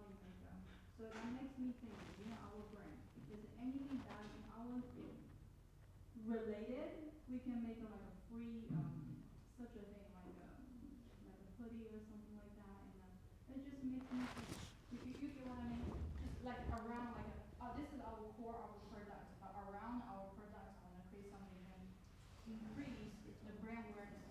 Yeah, you're talking about advertising. Yeah. And not pay-per-click advertising. You're talking about like PR, you're talking about influencers, and with influencers, when we talk about it a lot here, we're really just talking more about the transactional side of it, and that is, can I pay you X, or can I give you this product, and when you sell, you can make X commission to be able to get me more sales. And then we have those micro nano influencers, which is even some people here that are just like, I need to make some extra money to continue funding this or getting out of debt, but I want to start a brand at one point, but maybe I don't have the capital to be able to start that brand. So you have that. And then you have kind of a step up from that, you have what I would call content creators. And you could tell the difference because one of them is bad lighting, you know, they don't look at the camera and all that there, and the other one has a more polished set. They've invested a little more into equipment, right? And then another step you have over there, you're gonna have, but that creator might not have a following. So the nano person, they don't have anything, it's very transactional, they post their stuff and on a platform that has traffic. The content creator might be in the process of starting to build it and they've invested in their set and this polished look, great audio, great camera, but they don't really have a baked in community. Then you have the ones that do have community. They have a big following, maybe a big YouTube channel, big email list, but it's surrounding a specific topic, and say that topic is makeup, right? And say it's around makeup and it's makeup for women, and they have hundreds of thousands of subscribers, right? So if I have a brand and say I have a female product, I'm drawing a blank on female products, but like I have a female, I'm not even gonna go, I have a female product and I have access to that influencer who has a community and I can get them to say yes, it doesn't mean that I'm gonna do amazing just because she has hundreds of thousands of people because they follow this person for makeup. But women are my demographic that I wanna get my product in front of, so I'm gonna do okay there. But what she might wanna charge me to get in front of her big audience is not really in line with what I would wanna pay unless they were people that were into what I wanted to. And then you have another one, which is a community, and they have buy-in. And buy-in would be, say, I don't know, say Joe Rogan, right? Joe Rogan talks a lot about these nootropics and like fitness and stuff like that. He has a big following. If I go to him with a product that fits his demographic, I now have an influencer with buy-in, and I'll probably sell out all of my inventory. If I can get him to talk about my green supplement that I do that helps me get better rest at the end of the night, like that's his audience, his target audience is into that. He's recommending it. I have an influencer with buy-in. So those are the different areas that we have. It sounds like what you're talking about, to be able to achieve that, you're looking at getting connecting with an influencer whose audience is your avatar and into your product, and the influencer talks about your industry. Yeah, doable. Like for example, there's some people in the group that are trying to start a pet supplement brand or like into pet stuff, but they don't do anything with content creation. Tom and I, when we were at a show, we were sitting at the table with a guy, just hit 1 million subscribers on YouTube, and he's got a YouTube channel called American Dog Standard. Great channel, he knows nothing about products. I've been trying to pair him up with somebody and be like, hey, you don't want anything to do with products. These people know about products. They don't want any of the cut of your publishing empire and your content. This is a match made in heaven. So like you're looking for something like that. Alex. Oh, Alex, yeah, Fedorowicz. Yeah. Cool. Any other questions before we have time to go a little over on questions before the topic of the week. I don't think we'll need the whole hour and a half to go through this next piece. But, yeah. I have an issue with Amazon specifically. Seller fulfilled. Yeah. Question. Seller fulfilled. The product was returned to me, but no information on the order about a return or anything like that.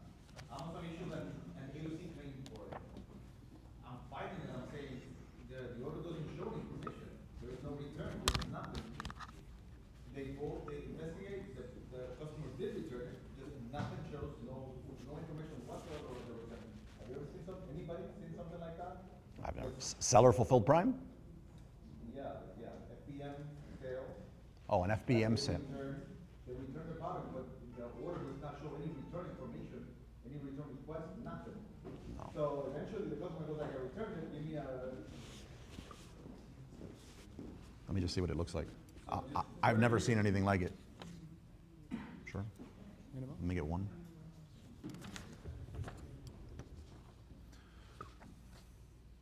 I, oh, sure. And then return back to me. But again, when I look at your information, but I never return product, you can't claim that you returned what you didn't. And, when I'm investigating, they find that they did return it, I'm the one that did it, so it's not the law. I don't know what that is.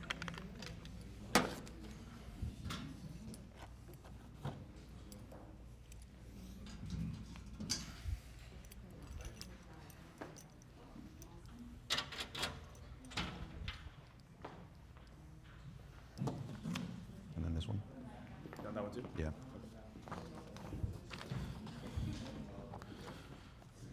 Yeah, I mean, I'm not surprised. I've never seen anything.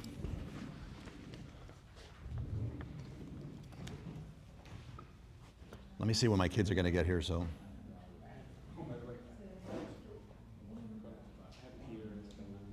Who? Oh. Who is that? Oh, okay.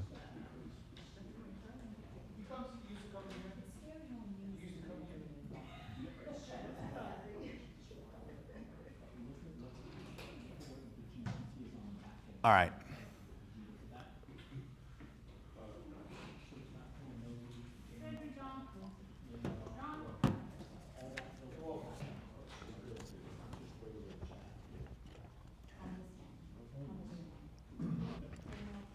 All right.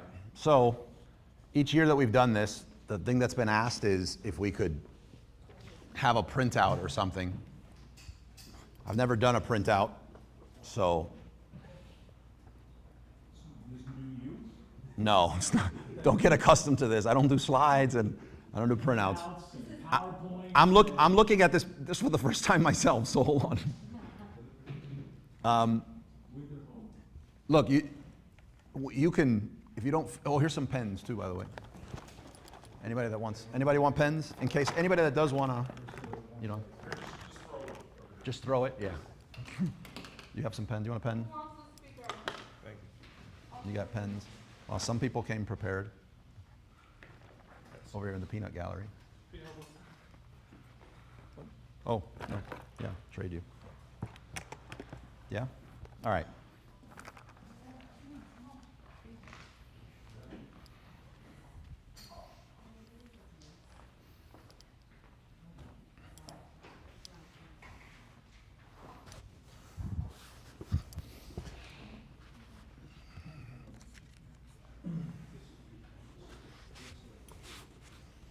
All right, so I usually start getting together with my wife, so we do personal.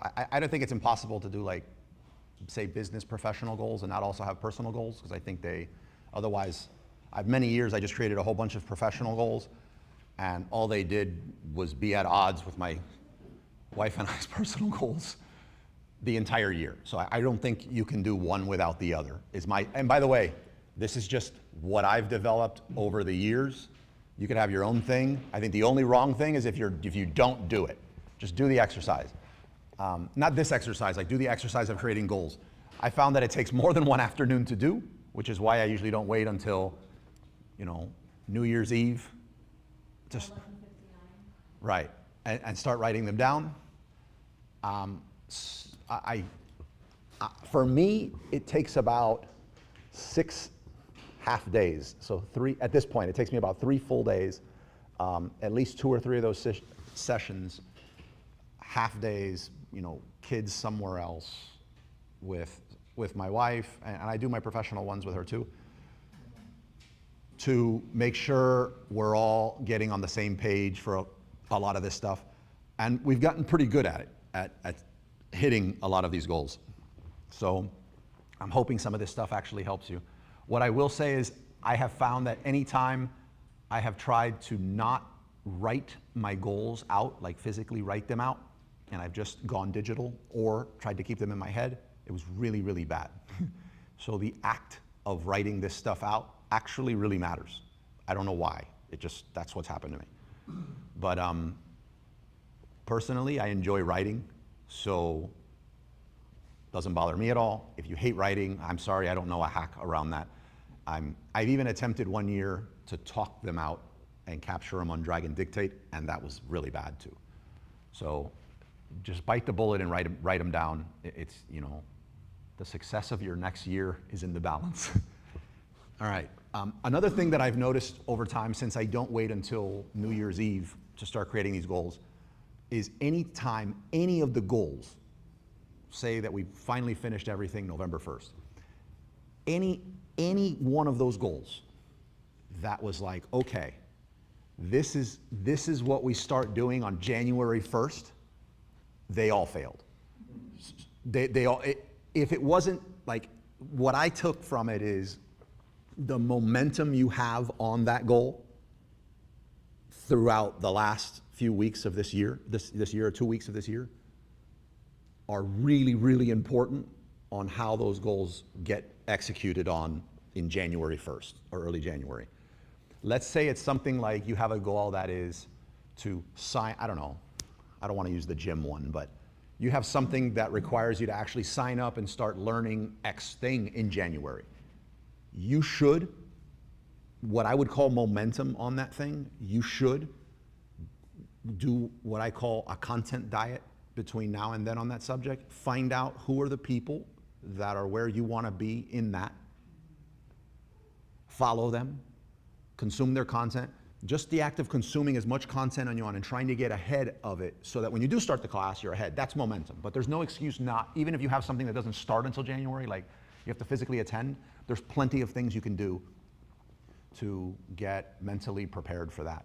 And I'm telling you, I don't know all the whys, but every single time it was put off until January, but I knew it in November or early December or right now, it never went. Like it never happened. So I would advise you not to fall into that trap. If you find yourself saying it, just remember what I said. That's a big red flag. A cheesy, and I'm going over a bunch of things here, so when we get into like how I structure them, or some of the structures that matter to me, you have this in mind. It's a cheesy saying, but it's really true. If you can't track it, you can't control it. Or in this case, if you can't track it, Amazon controls it, or whatever you want to do. But if you can't, like, so part of what we're going to do is just your goals, I found, need to be more than lose 100 pounds. There needs to be a way of how you're going to do that and where you need to be at X time if you're going to hit that 100, and what are the activities you're going to do. Like, you're creating a system to set you up to do that. I've found one of the things I recommend you do on this, like once we get to the end, and I always forget to say this, a tool that helps me a lot in helping hit these goals, believe it or not, is a calendar, just a digital calendar, because I found sometimes after creating my goals that I got on there and it was like, well, this year I'm gonna get better at Spanish, I'm gonna learn the guitar, I'm gonna do Dungeons and Dragons, and I start naming like all these different things. And when I start blocking them in the calendar, even if I'm only gonna do 15 minutes of guitar and 15 minutes of this, there's no time in the day. I would have to like not eat, sleep 4 hours. So once forcing yourself to put it into a calendar and block time after you've blocked out your sleep, communicating with your significant others, handling your responsibilities, and doing other things that are important for you, forces you to realize, oh, I've put way too much on my plate. This is not realistic. I'm setting myself up for failure. So the calendar helps a lot in keeping you honest, but you need a way to be able to track all of these things. If you fall behind, that's good. It lets you know you fell behind and you can step it up.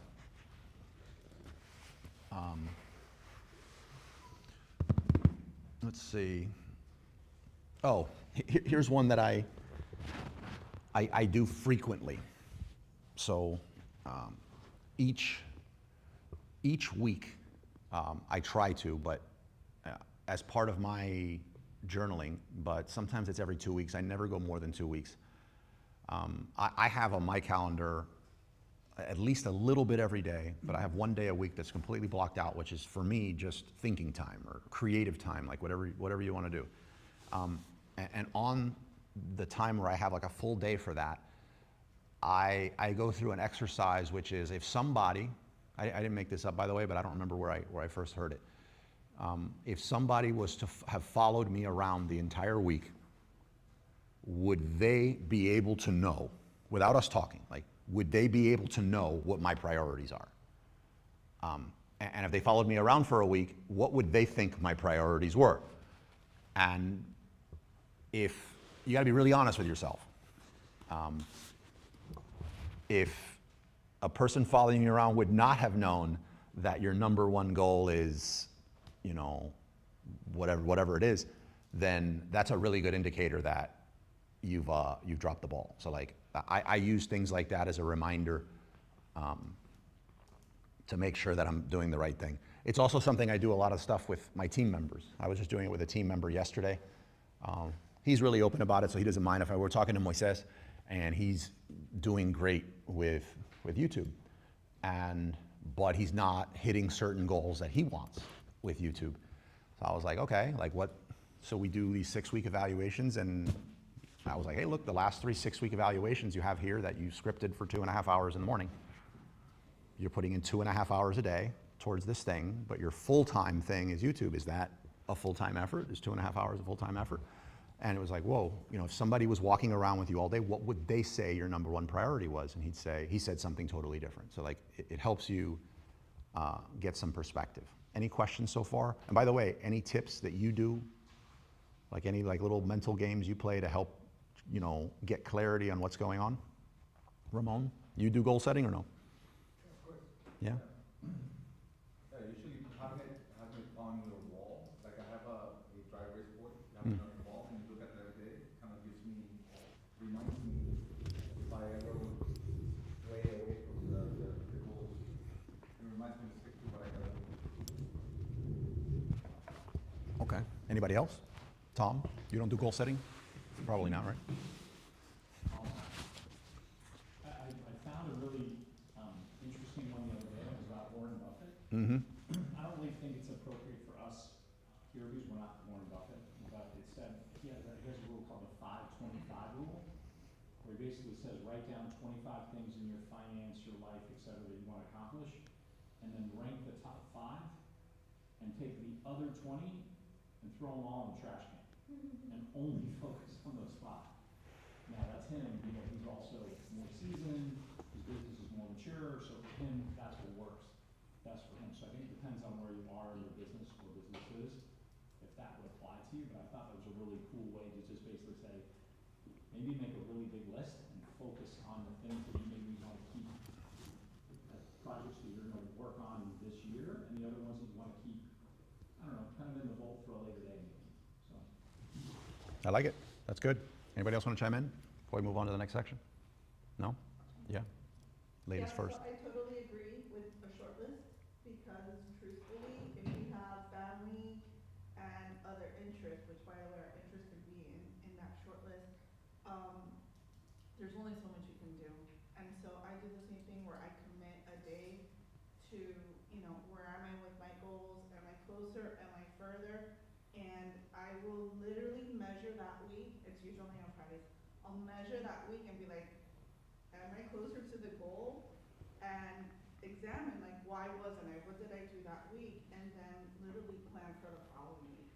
So it's like I'm constantly measuring against my goals to be like, hey, come on. Or it might even be like, dude, I needed like a break this week, you know, maybe, but I think short lists are the best. I like the rule of 5 at night, so Yeah. before I go to bed, I write down 5 things. Yeah, Now, the next day, the thing that I try to do is the hardest one. yeah, Eat the frog. Frog. It's called eat the frog, yeah. Yeah, usually we go to the easiest one. We go to the hardest one, yeah. you get that one done, you kind of create momentum and you get Yeah. through it. I mean, if you get 2 out of those 5, it's been a I great mean, day. it's You like, get 3 out of 5, Yeah. amazing. 4 out of 5, and you're a unicorn. yeah, 5 out of 5, I don't know. I've never seen anybody. Me. Well, you. Me, no. yeah. It helps to not beat yourself up either, Right. right? Like if you got that big one done early in the day, Yeah. then you're like, okay, I got stuff done. Yeah. One of the things and I would say the blocked out, oh, Bruce, you were going to add something, I'm sorry. I was just gonna add that, for a long time, I do a list every single morning. Yeah.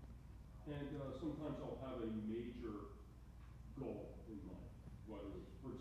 someone if they wanna lose 50 pounds. But to write down every morning something that will contribute to that goal, every single day.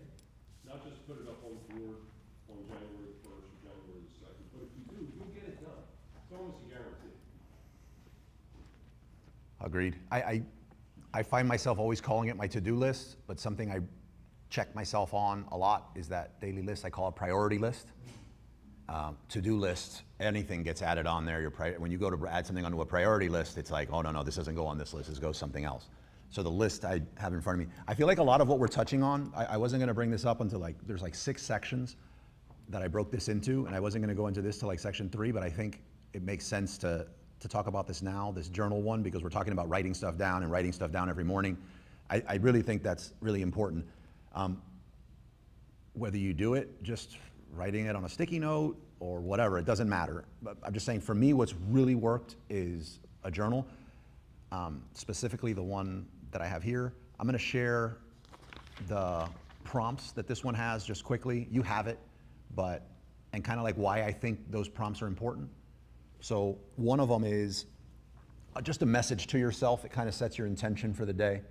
You don't always have the same energy. Like, you might have stayed up super late and you're functioning on a lot less sleep. You don't want to attack that day the same way you would as if you had fully rested, in my opinion, like kids were sick or whatnot. So today's message to myself, I think it also forces you, I don't know if everybody here has this issue, but I've talked to a lot of you one-on-one, and it is like, we're very difficult on ourselves, right? So mentally we could beat ourselves up, but when you go to write something out, like a message to yourself, it forces you to be nicer to yourself, and I think that it's necessary. Top 3 priorities for today. I used to force 2 other lines and make them 5. I found that when it was 5, if I was at 2 and I didn't hit 3, I was very upset, but if I kept them at 3 and I hit 2, it didn't seem so bad. It looked like I did pretty good. So I keep them at 3 now, top 3 priorities for the day.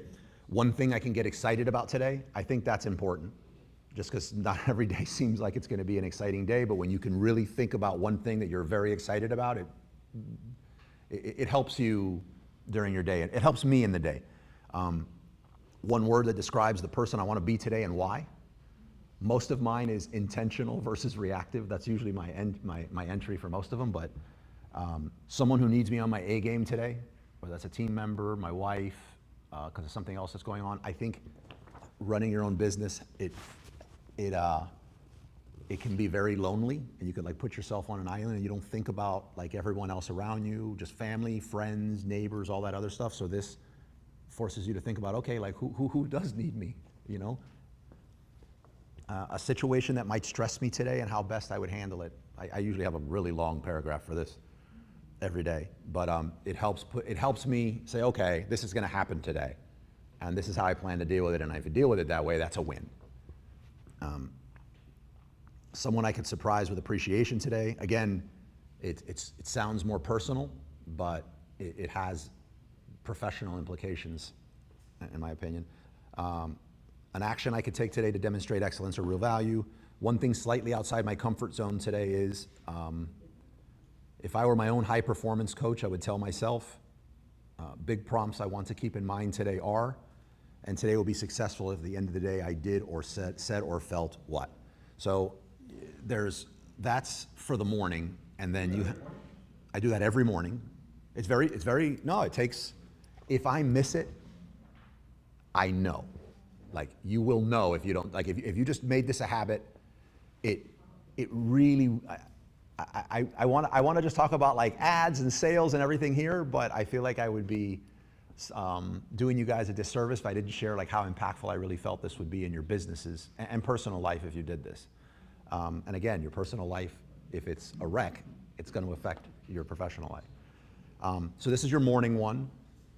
Beside it, the journal has this thing about writing your calendar for 9, 10 a.m. I don't. I just put Google Calendar. I got my stuff on my Google Calendar, and I'm not writing my whole calendar out every morning on this thing.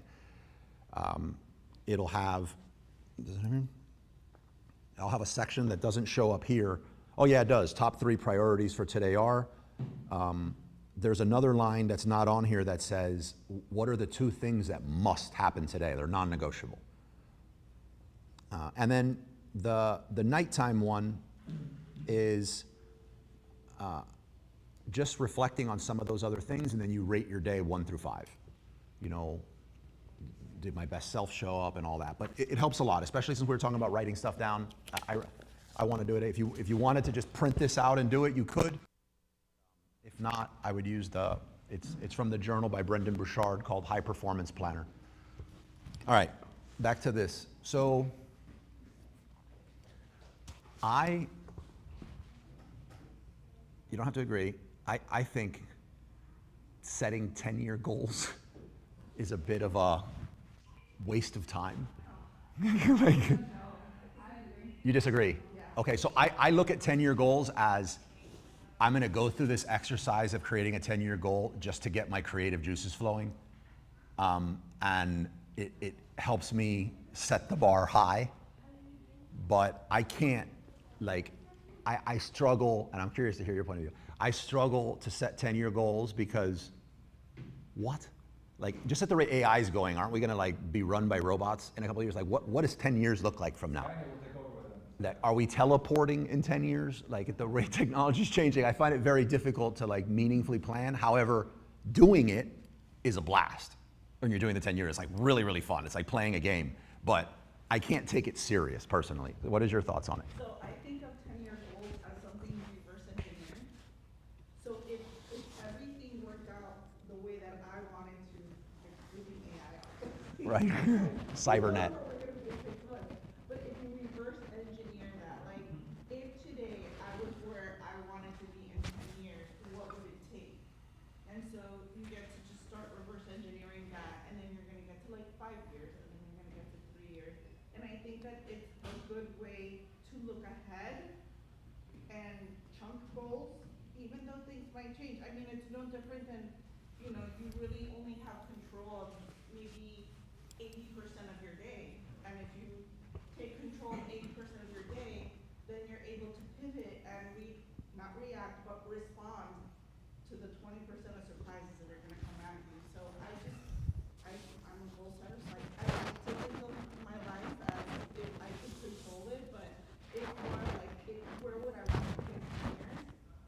Like, really, where would I want Right. to be? And if I was there today, what would I have had to do that? And that's just, I love it. go back. I like it. I do. It's my beehive. Yeah. Oh, that's what I'm about to get to. I That's know, I saw it. yeah. earlier. Yeah. So, oh, you read the book? Yeah. Yeah. Rockefeller? Yeah. Yeah. So, I do that from the 5-year, the reverse engineer, and that's a lot of what we'll talk about today. For 10 years, for me, it's difficult, but it's fun. Like, I do it, but I don't. It's very difficult for me to reverse out from 10. It's difficult to do it from 5, but I feel like it's a little more, I feel like my feet are still on the ground. Like I can see this is a path. It's very scary, but it's like, this is doable. Like 10 is like, I don't know, a flying car. Like it for me. Because anything can happen in 1 year. Right. So like. Yeah. If I'm alive in 10 years, I've outlived most of the males in my family. How about that? Like, so like, it's for me, 10's hard. 5, what Christine was saying is, I take a lot of time with my 5 years, and my 5 years change every year, but they haven't changed that much. Like my 5 years is still, it's where I start reverse engineering things back from. I immediately jump to 3 years, and then the reason I do that, the reason I don't go to 4 and reverse back is for some reason when I go to 4, everything gets wonky for me, but if I go to 3, when I start setting up, I'm like, wait a minute, if this is where I want to be in 3, and this is where I want to be in 5, that's impossible in 1 year, in year 4. So it helps me recalibrate some things and like get grounded. 5, I call the big, hairy, audacious goal. 3, there's a book called 3 Hag Way that I really like, dense reading, but is really good, and it stands for 3-year highly achievable goal. BHAG was Big Hairy Audacious Goal. So it's a 5-year Big Hairy Audacious Goal, 4 years, 3-year Highly Achievable Goal. And then from 3 to 1 gets a lot. I feel like once I've done it that way, I do 5, I do 3. It helps me do 4. And then from 3 to 1, it's a lot. It's a lot more realistic for me when I'm doing it that way. I feel like I could see this connecting. I'm like, oh, to do that, I've got to hire this. And like, it's very manageable in my head when I do that. For me, the magic starts happening once I get to 1 and like what that next year needs to look like. I don't,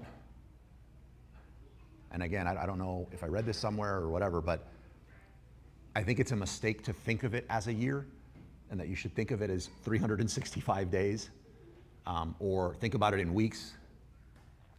I used to set things up once I got to the 1 year mark, and I'd be like, okay, this is what this quarter looks like.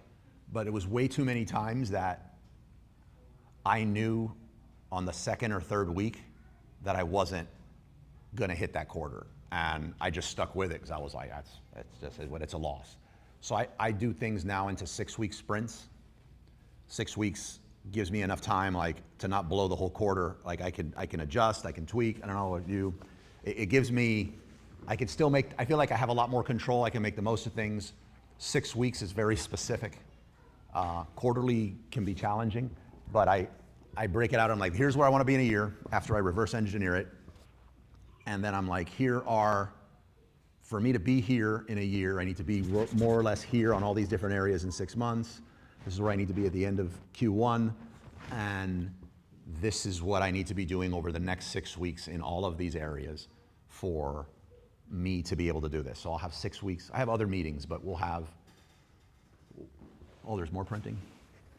No, Oh. Are my kids here? Yes, now they are. GC? GC left? But I find something enough, I found sufficient data within a month to realize, hey, my goal was off. I'm sorry? I found that often I get sufficient data within a month to say my goal was off. So my yearly goal is out there. I think I wanna achieve this, it makes sense that I wanna achieve it. A month in, I realize, you know what, the data showed me that maybe this is not the most priority thing that I should be taking care of. Okay. And I find myself needing to change my goals. Okay, so I think everyone has been in that scenario. There is a very, very easy fix for that. That's a slippery slope, right? Because once you move something, now all of a sudden, I mean, sometimes something has to be moved, I feel. But some things change, competitors come, like different things happen, personal stuff. But we are human at the end of the day. And I have caught myself afterwards realizing I adjusted the finish line a little bit to make this quarter or whatever look better. The easy fix for that, and it's so easy, but almost nobody, I struggle with it, but like nobody does it. But anytime I've done it and I've been consistent, I've never not hit my goal. And that's an accountability partner. Just one person that you're willing to, I am not getting on a call with you, Ramon, to tell you how I did not hit something. And if I need to get on a call with you and tell you that I'm moving something, knowing that you're gonna push back and say, no, why are you moving that? Like, you can, that means I have exhausted everything. The competitive side of me is not gonna get on a call with somebody. Like, I will lose sleep, but I'm gonna hit this thing. So I feel like if you keep an accountability partner through this, I'm not talking about hiring and paying somebody, I'm just talking about, and they don't have to be exactly where you're at. They just need to be someone that is not just gonna be like a yes man to you, you know? They're willing to push back on you, they're willing to probe, you're willing to be honest about certain things that are going on, and have check-ins. They don't have to be every day, they don't even have to be every week, but in the beginning, there's nothing wrong with weekly. You hop on for like 30 minutes. Be very clear about it, otherwise some of these turn into like powwow sessions and they don't meet for lunch to do it. But set like a 30-minute thing and jump on, and each person has X amount of time to present. This is where I'm at, this is what I'm working on, you know, over the next 6 weeks or something. And an accountability partner will save all that. And if it doesn't, and you're still slacking off, you have the wrong accountability partner. Is my take. Anybody want to weigh in on that? Do you have any accountability partners? You do? Yeah. I usually have, I mean, like, the success I've had, 1,000% my mentors, right? Yeah. And I've had mentors who call me a brat, and been like, no, it's you. Like, if, whatever challenge I may have, but, I've chosen people who were gonna be hard on me. Yeah. Yeah, to me, that's the key of all this. Like, you could set up all these goals, you could go through the reverse, you could do all that, but there's other little things, like if you don't have these, I feel like the daily check-ins with a journal, if you don't have a mentor, accountability partner, if you don't have these other checks throughout the way, life happens, man. Life happens, and things is moving really fast. So the good thing is all those things are free. Like, you just have to want it. I mean, and more than likely, somebody here in the group would be like 100%. If you reached out to them, they're probably thinking no one's going to want to be my accountability partner. I don't know who to ask. And you ask them, they're like, oh my God, yes. Like, they would say yes.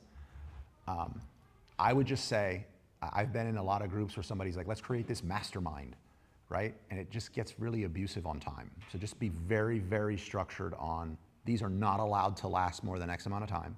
This is not where we catch up on family.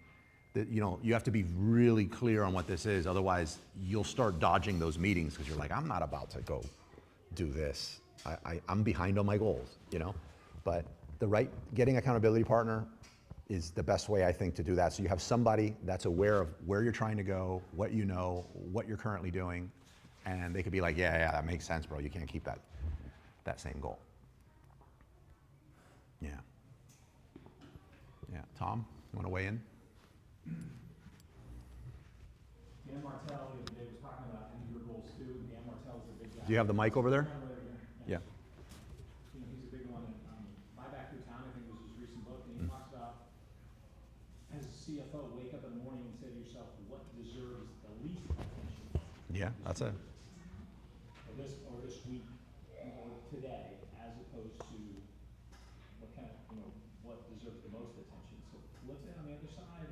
And I've also turned my head around the fact, and the comment that stop building brands, start building.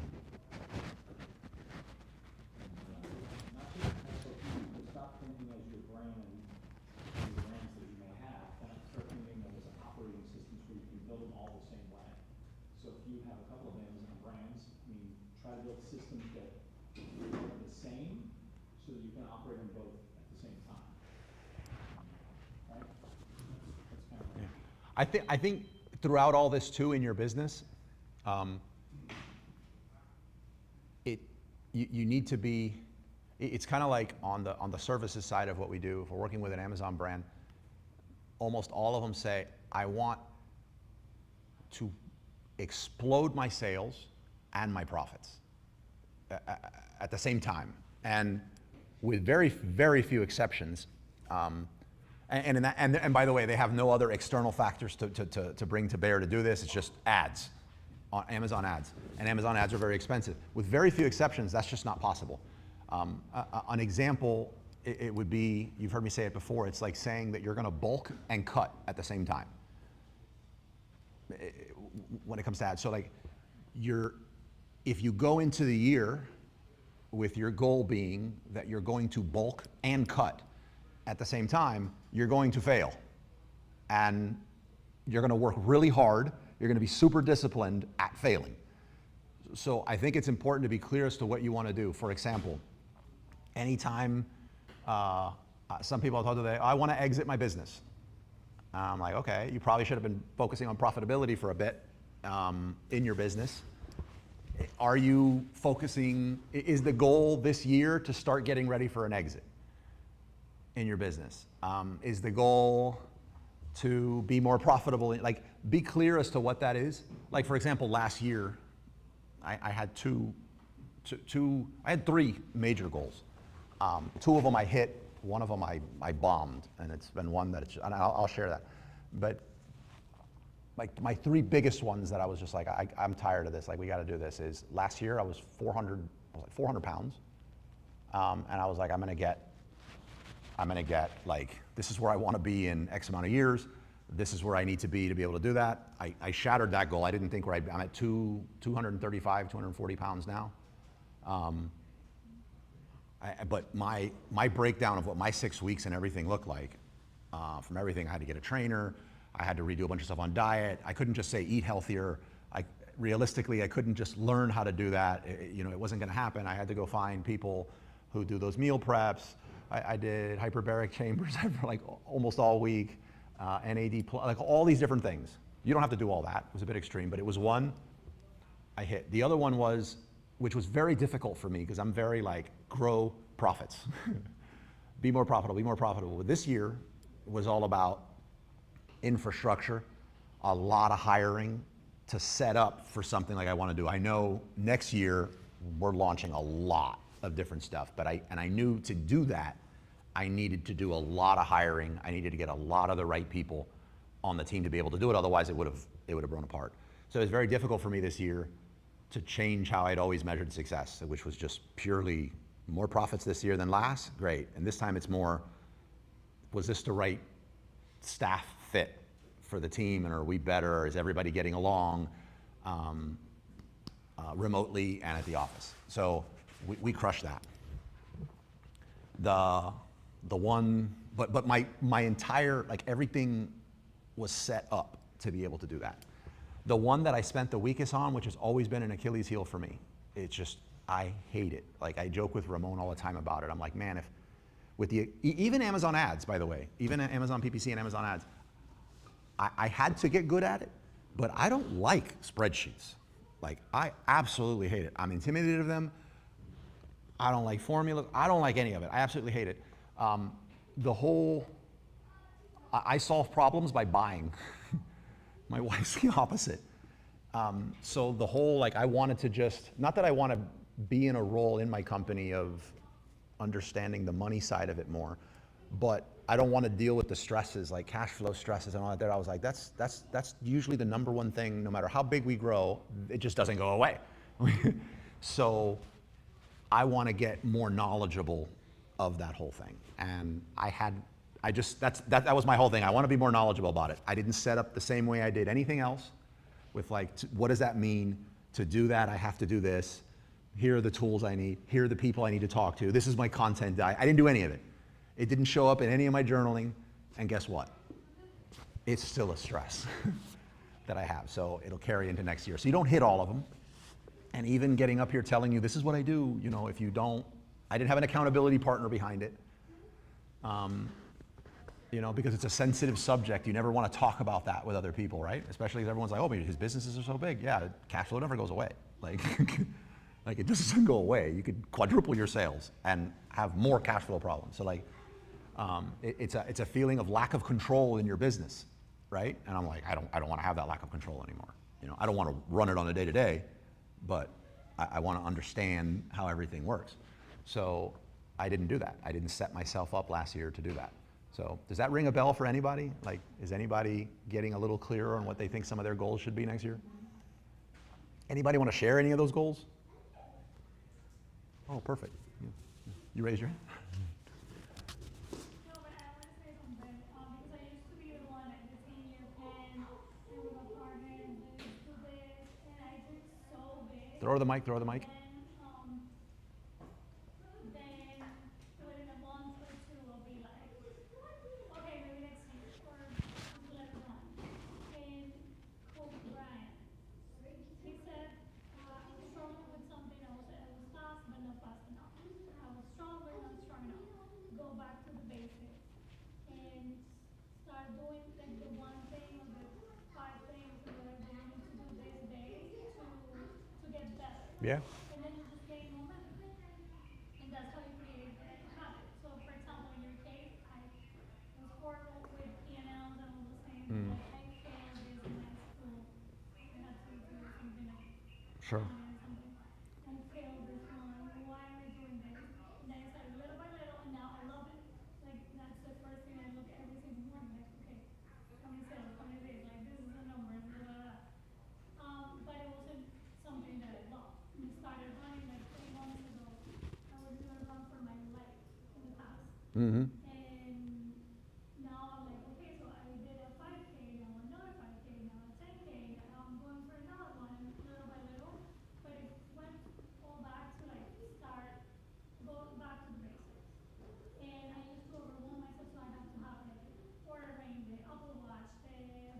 Say. Technology, my bed that measures how many times you breathe at night. It's Yeah. crazy. And with the week, you're like, yeah, you know, and you could then mastermind. Mm-hmm. If you're not really careful, like they become a distraction. Yeah. So those WhatsApp groups and all that, they became, God bless you, my aunt says, if you like this, then you're gonna be blessed the entire year. It's just, so the least distractions you get, you're gonna focus more on what you actually want to.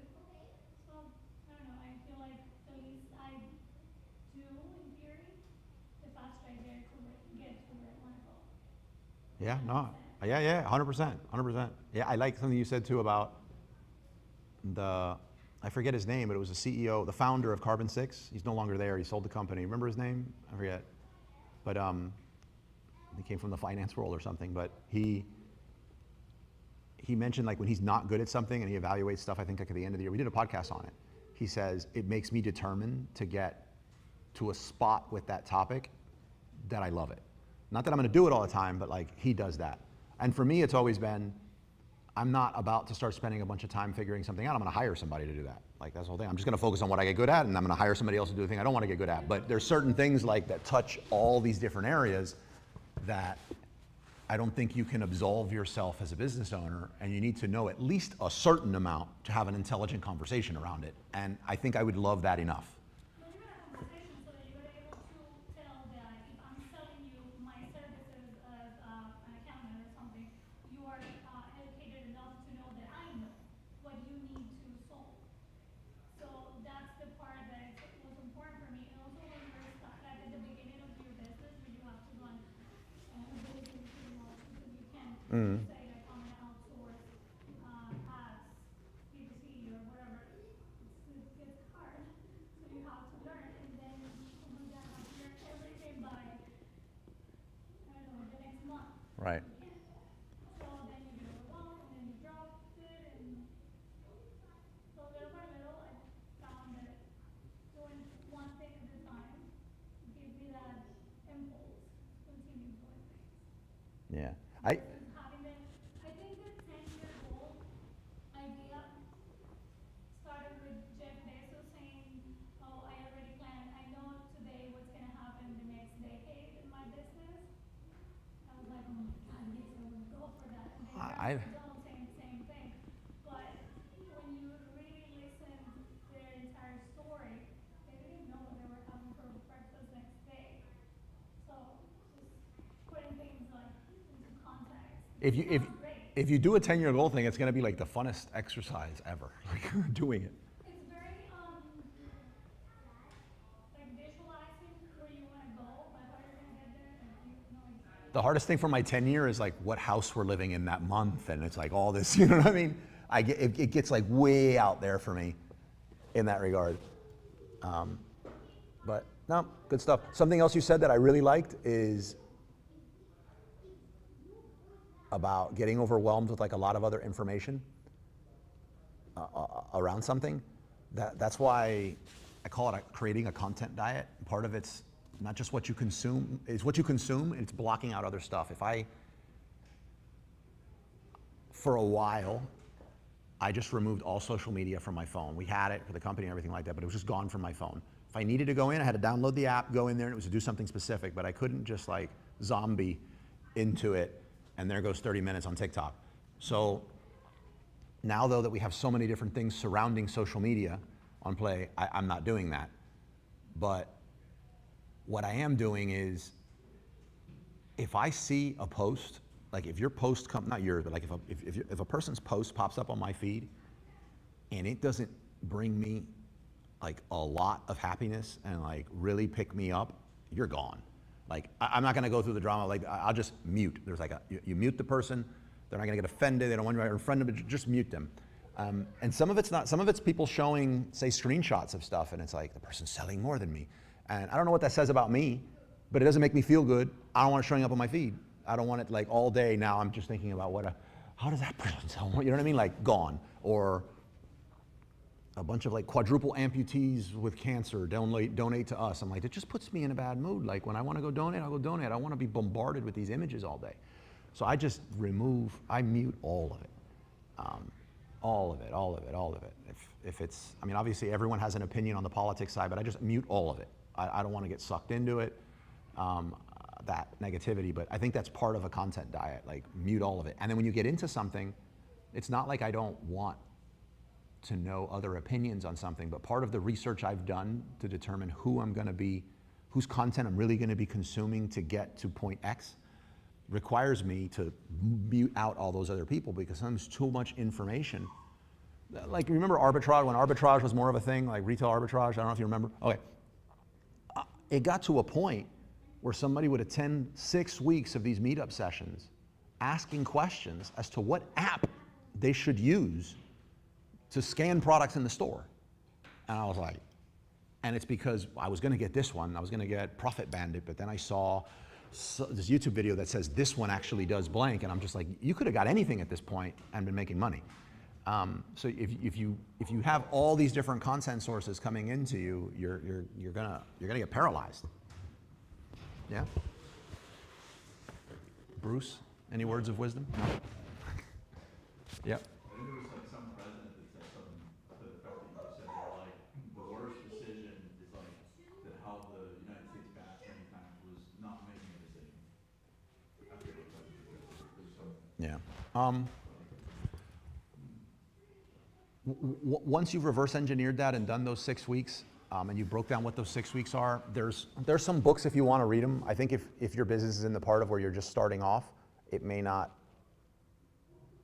I think it almost does damage because it's almost like what I just said, like you're looking at other people showing all these amazing things they're doing in their business and their teams, and you're like, I'm just starting, I can't afford any of that. So it almost makes you feel like you're not a real business. I still think it's worth reading, and just now you've heard me say that, don't think that, but it's a book called Traction by Gino Wickman. It's probably the best book I've ever read on having like a business operating system and what that could look like. Most people I know struggle, that really love it and that are in a position to do it, struggle to implement it fully. And it's not the easiest thing to implement. So much so that there's people you pay to come in sometimes and help you implement this in your business. So like, don't get overwhelmed if you can. A lot of these business owners who are in that position, they can't. But it does help with things like, for example, this next concept is when you're doing your 6 weeks, what you're creating is something called rocks. You're saying, at the end of Q1, I want to be here, and here are all these tiny manageable steps that you can be doing every day to reach that. These are steps. They call them rocks. I don't know if it's an acronym for something, I don't believe so. But you want to break down how to get, everything needs to go in rocks. And your next 6 weeks will have the rocks. You don't have to spell out the rocks for 5 years. You should spell out the rocks, I would say, for at least 6 weeks, or a quarter max. But have those rocks spelt out so you know specific, it's almost like your checklist that you need to do that, and maybe in order that they need to be done. Because it's your path that lets you know, here are the things I need to be doing. All this other jazz that I start adding on my list because life threw them in my bucket, these are not the rocks that are gonna help me get to the goal that I want. But read the book, highly recommend it. Another one, just to get some clarity in the business, is one called Rocket Fuel. Gino Wickman's one of the authors of that book. Who's the other author, Tom? It's the same principle, EOS. Yeah, same principle, which is EOS, Entrepreneur Operating System. It's the one takeaway I would take from that book is really figuring out Mark Winters. I wish I would have seen this in the beginning because I can't tell you how many times I used to beat myself up every year talking about like, oh, I'm just daydreaming, I'm not working hard enough. And when you read the book, it really lets you know there's a lot of different parts of a business, but there's two specifically. You're probably going to fall into one of these camps, to where you're either a visionary or an integrator. One is not better than the other. I think if you're an integrator, you think you're better than visionaries and vice versa. But integrators are more like, you know, they get this idea maybe that a visionary had or that they had, and they're able to implement it and connect everything in the business so it works. The idea of doing that as a visionary and vice versa is a nightmare. You're dreading going to work, life sucks. I'm very, very visionary in that side. And I need like my integrator to be able to constantly check and say, okay, that sounds great, but like where is that in the list of priorities? Otherwise, I'll just overwhelm everyone. Speaking of Jeff Bezos, there was one, and I was told this before, they were like, Carlos, you have enough ideas every day in the business to put us out of business. Like if we were to attempt to put those ideas into practice every day, we would be out of business because all we would be doing is trying to implement new stuff. So like the book really helps you figure out like where you best fit in the business, which I think will influence your goals. So that's what I had. I don't know if anyone else wants to add anything else towards goal setting. No? Anybody? Yeah? So they're gonna work with you, right, again, public food? If you look up Gino Wickman, you should get both Gino Wickman, but Traction and Rocket Fuel. Huh? You read Rocket Fuel? Yeah. Both really, really good books. And I think if you just got clarity on whether you're like more visionary or integrator, and then on the other one really understood rocks, you'll get other stuff. But I think that would be more than worth reading the book. And at some point, you're going to read the book again later.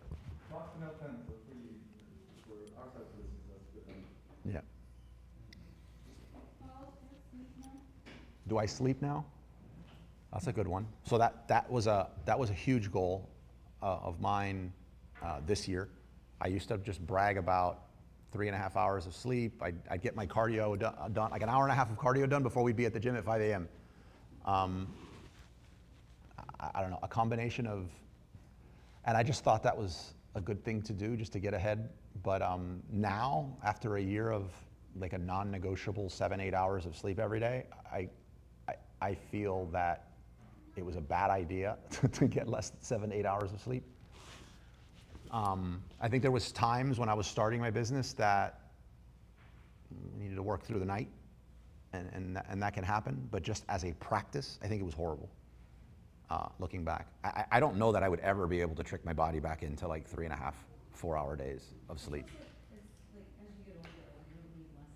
You know, though, I didn't feel like I was losing momentum on it. Like I was going strong on it. It's now that I've gone a year of actually sleeping. I don't know that I could do that again. I think now I feel 49. Yeah. Yeah, now I feel 49. But it was just everything. Like, I did it in the beginning because I didn't know how to, I didn't know you could hire people. I didn't know about VAs. I didn't know. So it was just, coladas and leveraging my insomnia and, shipping orders all night, like printing orders all night. But it should have stopped at some point once I started hiring. And then the excuse was, well, because my wife, who I think's here, her was a big thing for her when we got married. It was like, we have to go to bed at the same time. Like, as long as we go to bed together. Because I used to be up all night talking to China. So I was like, okay, but if I got up at 3, China's still on. So I would just communicate with China. And then and then I think it became part of my identity. It would be something like I'd come to events like this or other events, and they're like, he gets up at 3 a.m. And you just rolled with it. And you were like, yeah, it's hustle mode on. But it was a mistake. It wasn't good for health. It wasn't good for efficiency at work. It definitely wasn't good. I would have had much better thinking time if I had sleep. But don't you also feel like the exercise now helps you sleep? It's a whole thing. I think it's like probably Yeah. a lot of factors. Yeah, I could talk endlessly about exercise now. I'm at a point now, I've only done it, I've had great results in a year, but I still feel hypocritical to get up here and start giving like workout and diet advice. No, but just the difference for you that it's, Oh yeah, I recommend, I think to help your business, do at least 30 minutes of exercise every day, and I think would really help your business. Some cardio, eliminating sugar, which, you guys might see me eat some pastelitos after this, but pretty much eliminating sugar was massive. Yeah, and even from fruits too. Bruce was really instrumental in pointing that out. I was like, oh, you know, I won't do processed sugar, but I'll just eat 6 bananas. Yeah. Yeah, because bananas are healthy. You know what I mean? Yeah, I didn't know. I found out because I started testing. I got one of those glucose monitors on me, and I was like, I wonder what it does when I have my Starbucks coffee, which is pretty mild. I don't have one of these weird Starbucks drinks. And it barely registered. I was like, that's weird. And then one day I ate a banana, and that thing pegged out. I mean, there's nothing that spikes a glucose monitor like a banana. And I was like, oh, wow. And then Bruce later on pointed some stuff out. So yeah, I eliminate sugar. Go figure. The stuff they tell us all the time. Get 7 to 8 hours of sleep. Don't eat sugar. Exercise for 30 minutes, and it really does help your business. So nothing groundbreaking there, but I can validate that it's true. So one little financial tip for you business owners, right, if I were you, I'd buy as much stuff as possible in December, so you can deduct it for this tax year. Don't wait until January, don't wait until February. Buy it now, buy your supplies now, buy everything you can now, get the deductions in for this year instead of waiting. The part of me that worries about cash flow later loves that. What's that? Yeah. Good advice. We also got a new sponsor. Speaking of, I guess, finance-like stuff, one of the sponsors I'd wanted to get for the group for forever, for 12 years. You'd think it was the number one we'd get, but man, it was difficult. Had to do with like bookkeeping, accounting, that sort of stuff, because we all, you know. But I would talk to people and I would just be like, this person, like, I don't trust. They're like a shark. And I was like, I don't trust sending people from my community here. I've been approached for like Big Four people, like mom and pops, everything. And the few that I've tried, they either don't respond or they're like really rude, and it didn't work out. But there's one person that I've known for a very long time, I've used considerably. Sometimes my wife praises this person more than she praises me. It's this guy, it's a company called CPA by Choice, and owner's name Peter Yu. He is like the most zen. I've never seen the person like. Have you ever met Peter? No? I don't remember. Yeah, it's the most zen, knowledgeable guy you've ever met. He has a really good team that does stuff, but he's put something together for us at different levels too. It's not like, some of them would be like, I'm only working with companies that are selling in excess of 3 million, or he's got something together from starting to bigger. I've done a lot of business with them. And yeah, so you'll be hearing more about that over the break for anybody that needs help in those areas. I can vouch for them. They understand. They have people there that work with e-com sellers and Amazon sellers now, because they just bought a company that specializes in it. So I'm really excited about that. That's an area that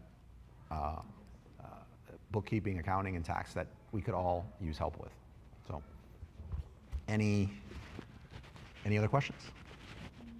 Like, not a question or comment, but I think you touched it a little bit with this reverse engineering. Mm-hmm. But the skill to set the goals, it's like separate skill that should be like mastered during the time.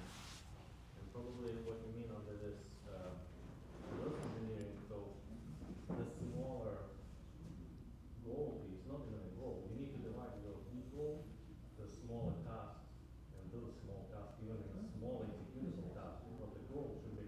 This project that you like write down every morning should be like doable and executable. Yes. Yeah, they should be like exact, not like I want to be a leader, or I need to. Exactly. Decide to do it, let's say. Exactly. Yeah. No, I agree with that 100%. Like I never put eat less today.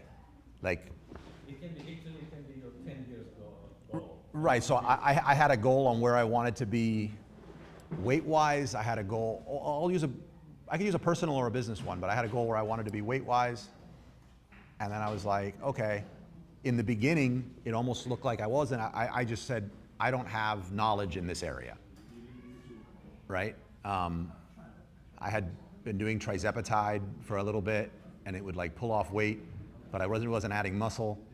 And I was like, I just don't understand what's going on here. So at first it was, who are the people that I need to speak to get this done? Like I could just go all YouTube University and try to like learn all this, but in reality, I'm 40 something years old. I haven't figured it out yet. I'm more busy than usual. It's not my specialty. There's people who specialize in this. Just figure out who those people are.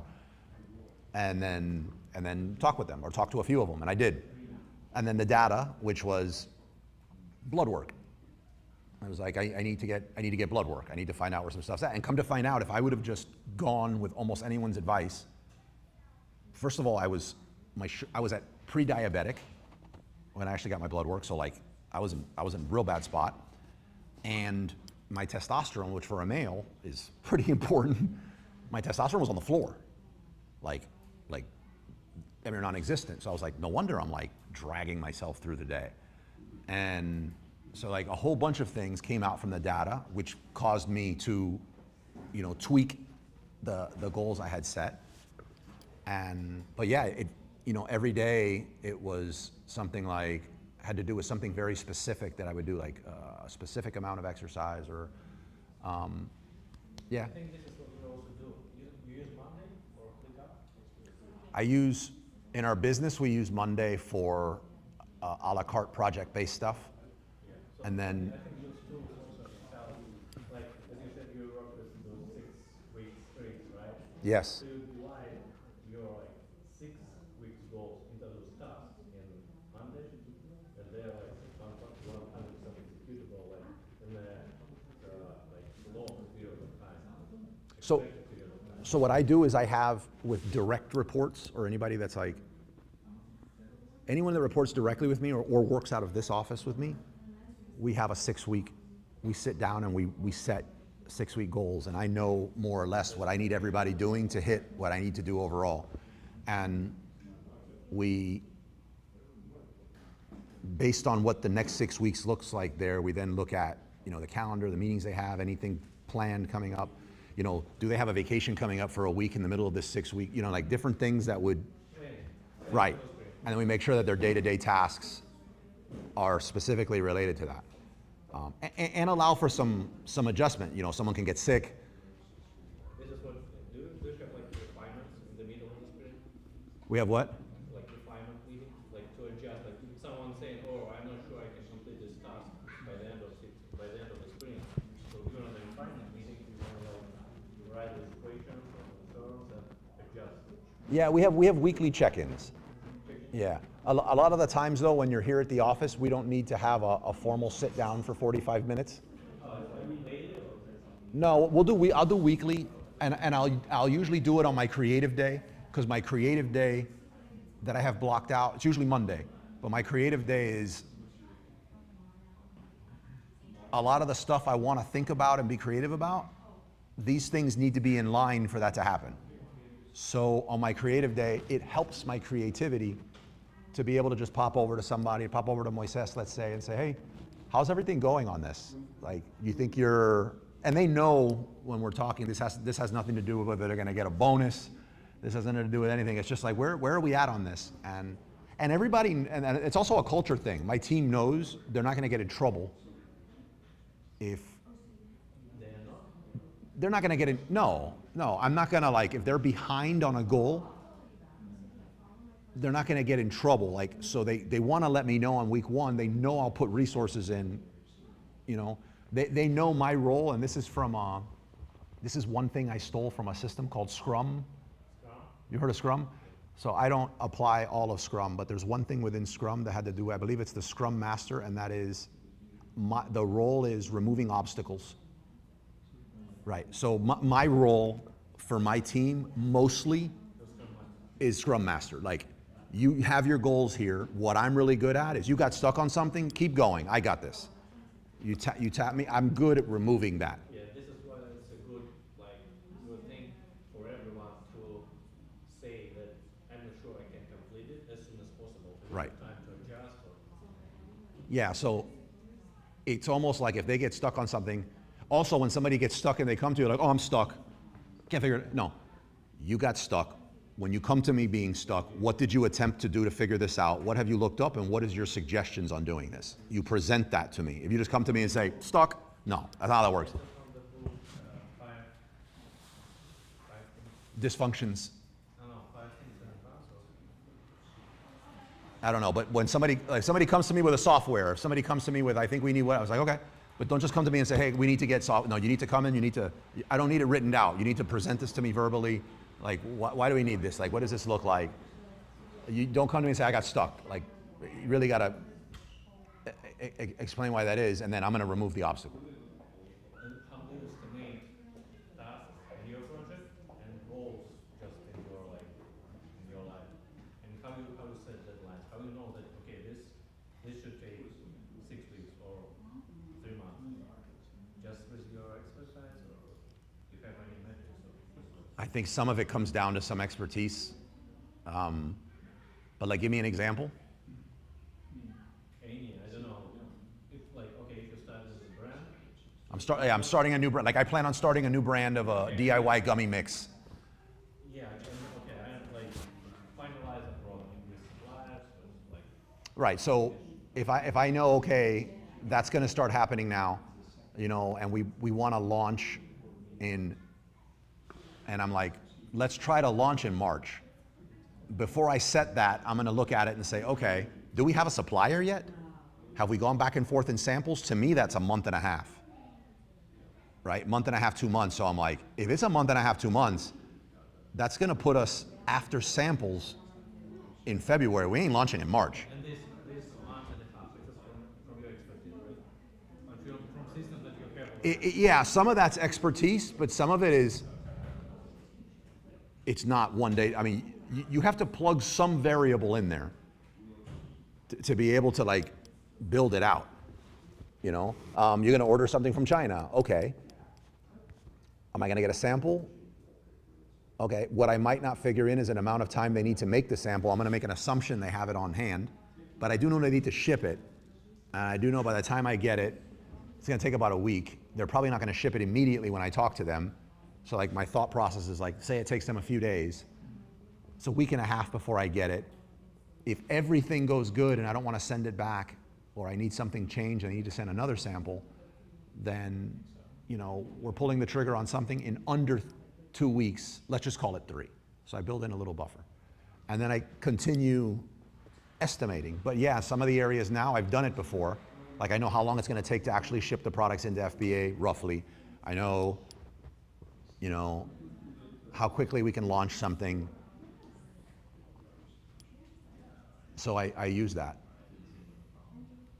Or if I don't, one of the first goals is spend time figuring that out so that I can build it out intelligently. Yeah. Cool? But also, I mean, it sounds lazy, but right now, we have ChatGPT. Well, that's true. It's really good at giving estimates, and pretty much everything. Yeah. It will break it down step by step, or something won't take 2 weeks. Yeah, that's a good point. I mean, of course, experience and all that, but if you know nothing and you just want to start now, Yeah, it's a good idea. It's going to bring up times for things that you may not even thought to think of, like an inspection. You might want to inspect the factory. Does that help? All right, everybody. We took up almost, yep. Year 5, you have BHAG. Big, hairy, audacious goal. BHAG. Yeah, BHAG. Yeah, I love that. Yeah.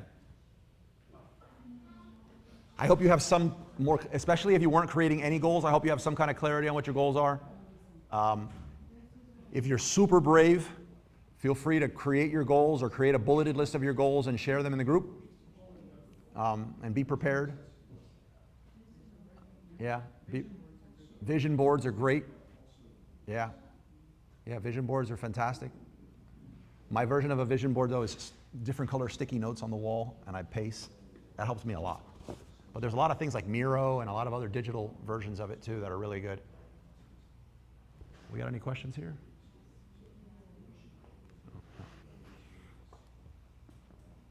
All right. I'm going to wrap it here. That was our last one for the year. Remember, we come back on the 10th. I have another meetup that I start here at 4 p.m. About YouTube. It's It's a new track that we do, so don't feel obligated to stay. But if you see me start like shushing you to the conference room where you guys can continue to hang out because I have to host another meetup event, you know why. Continue helping yourself to the pizza and the snacks that are there. Let's stay in touch over the new year. All right? Cool? All right, thank you.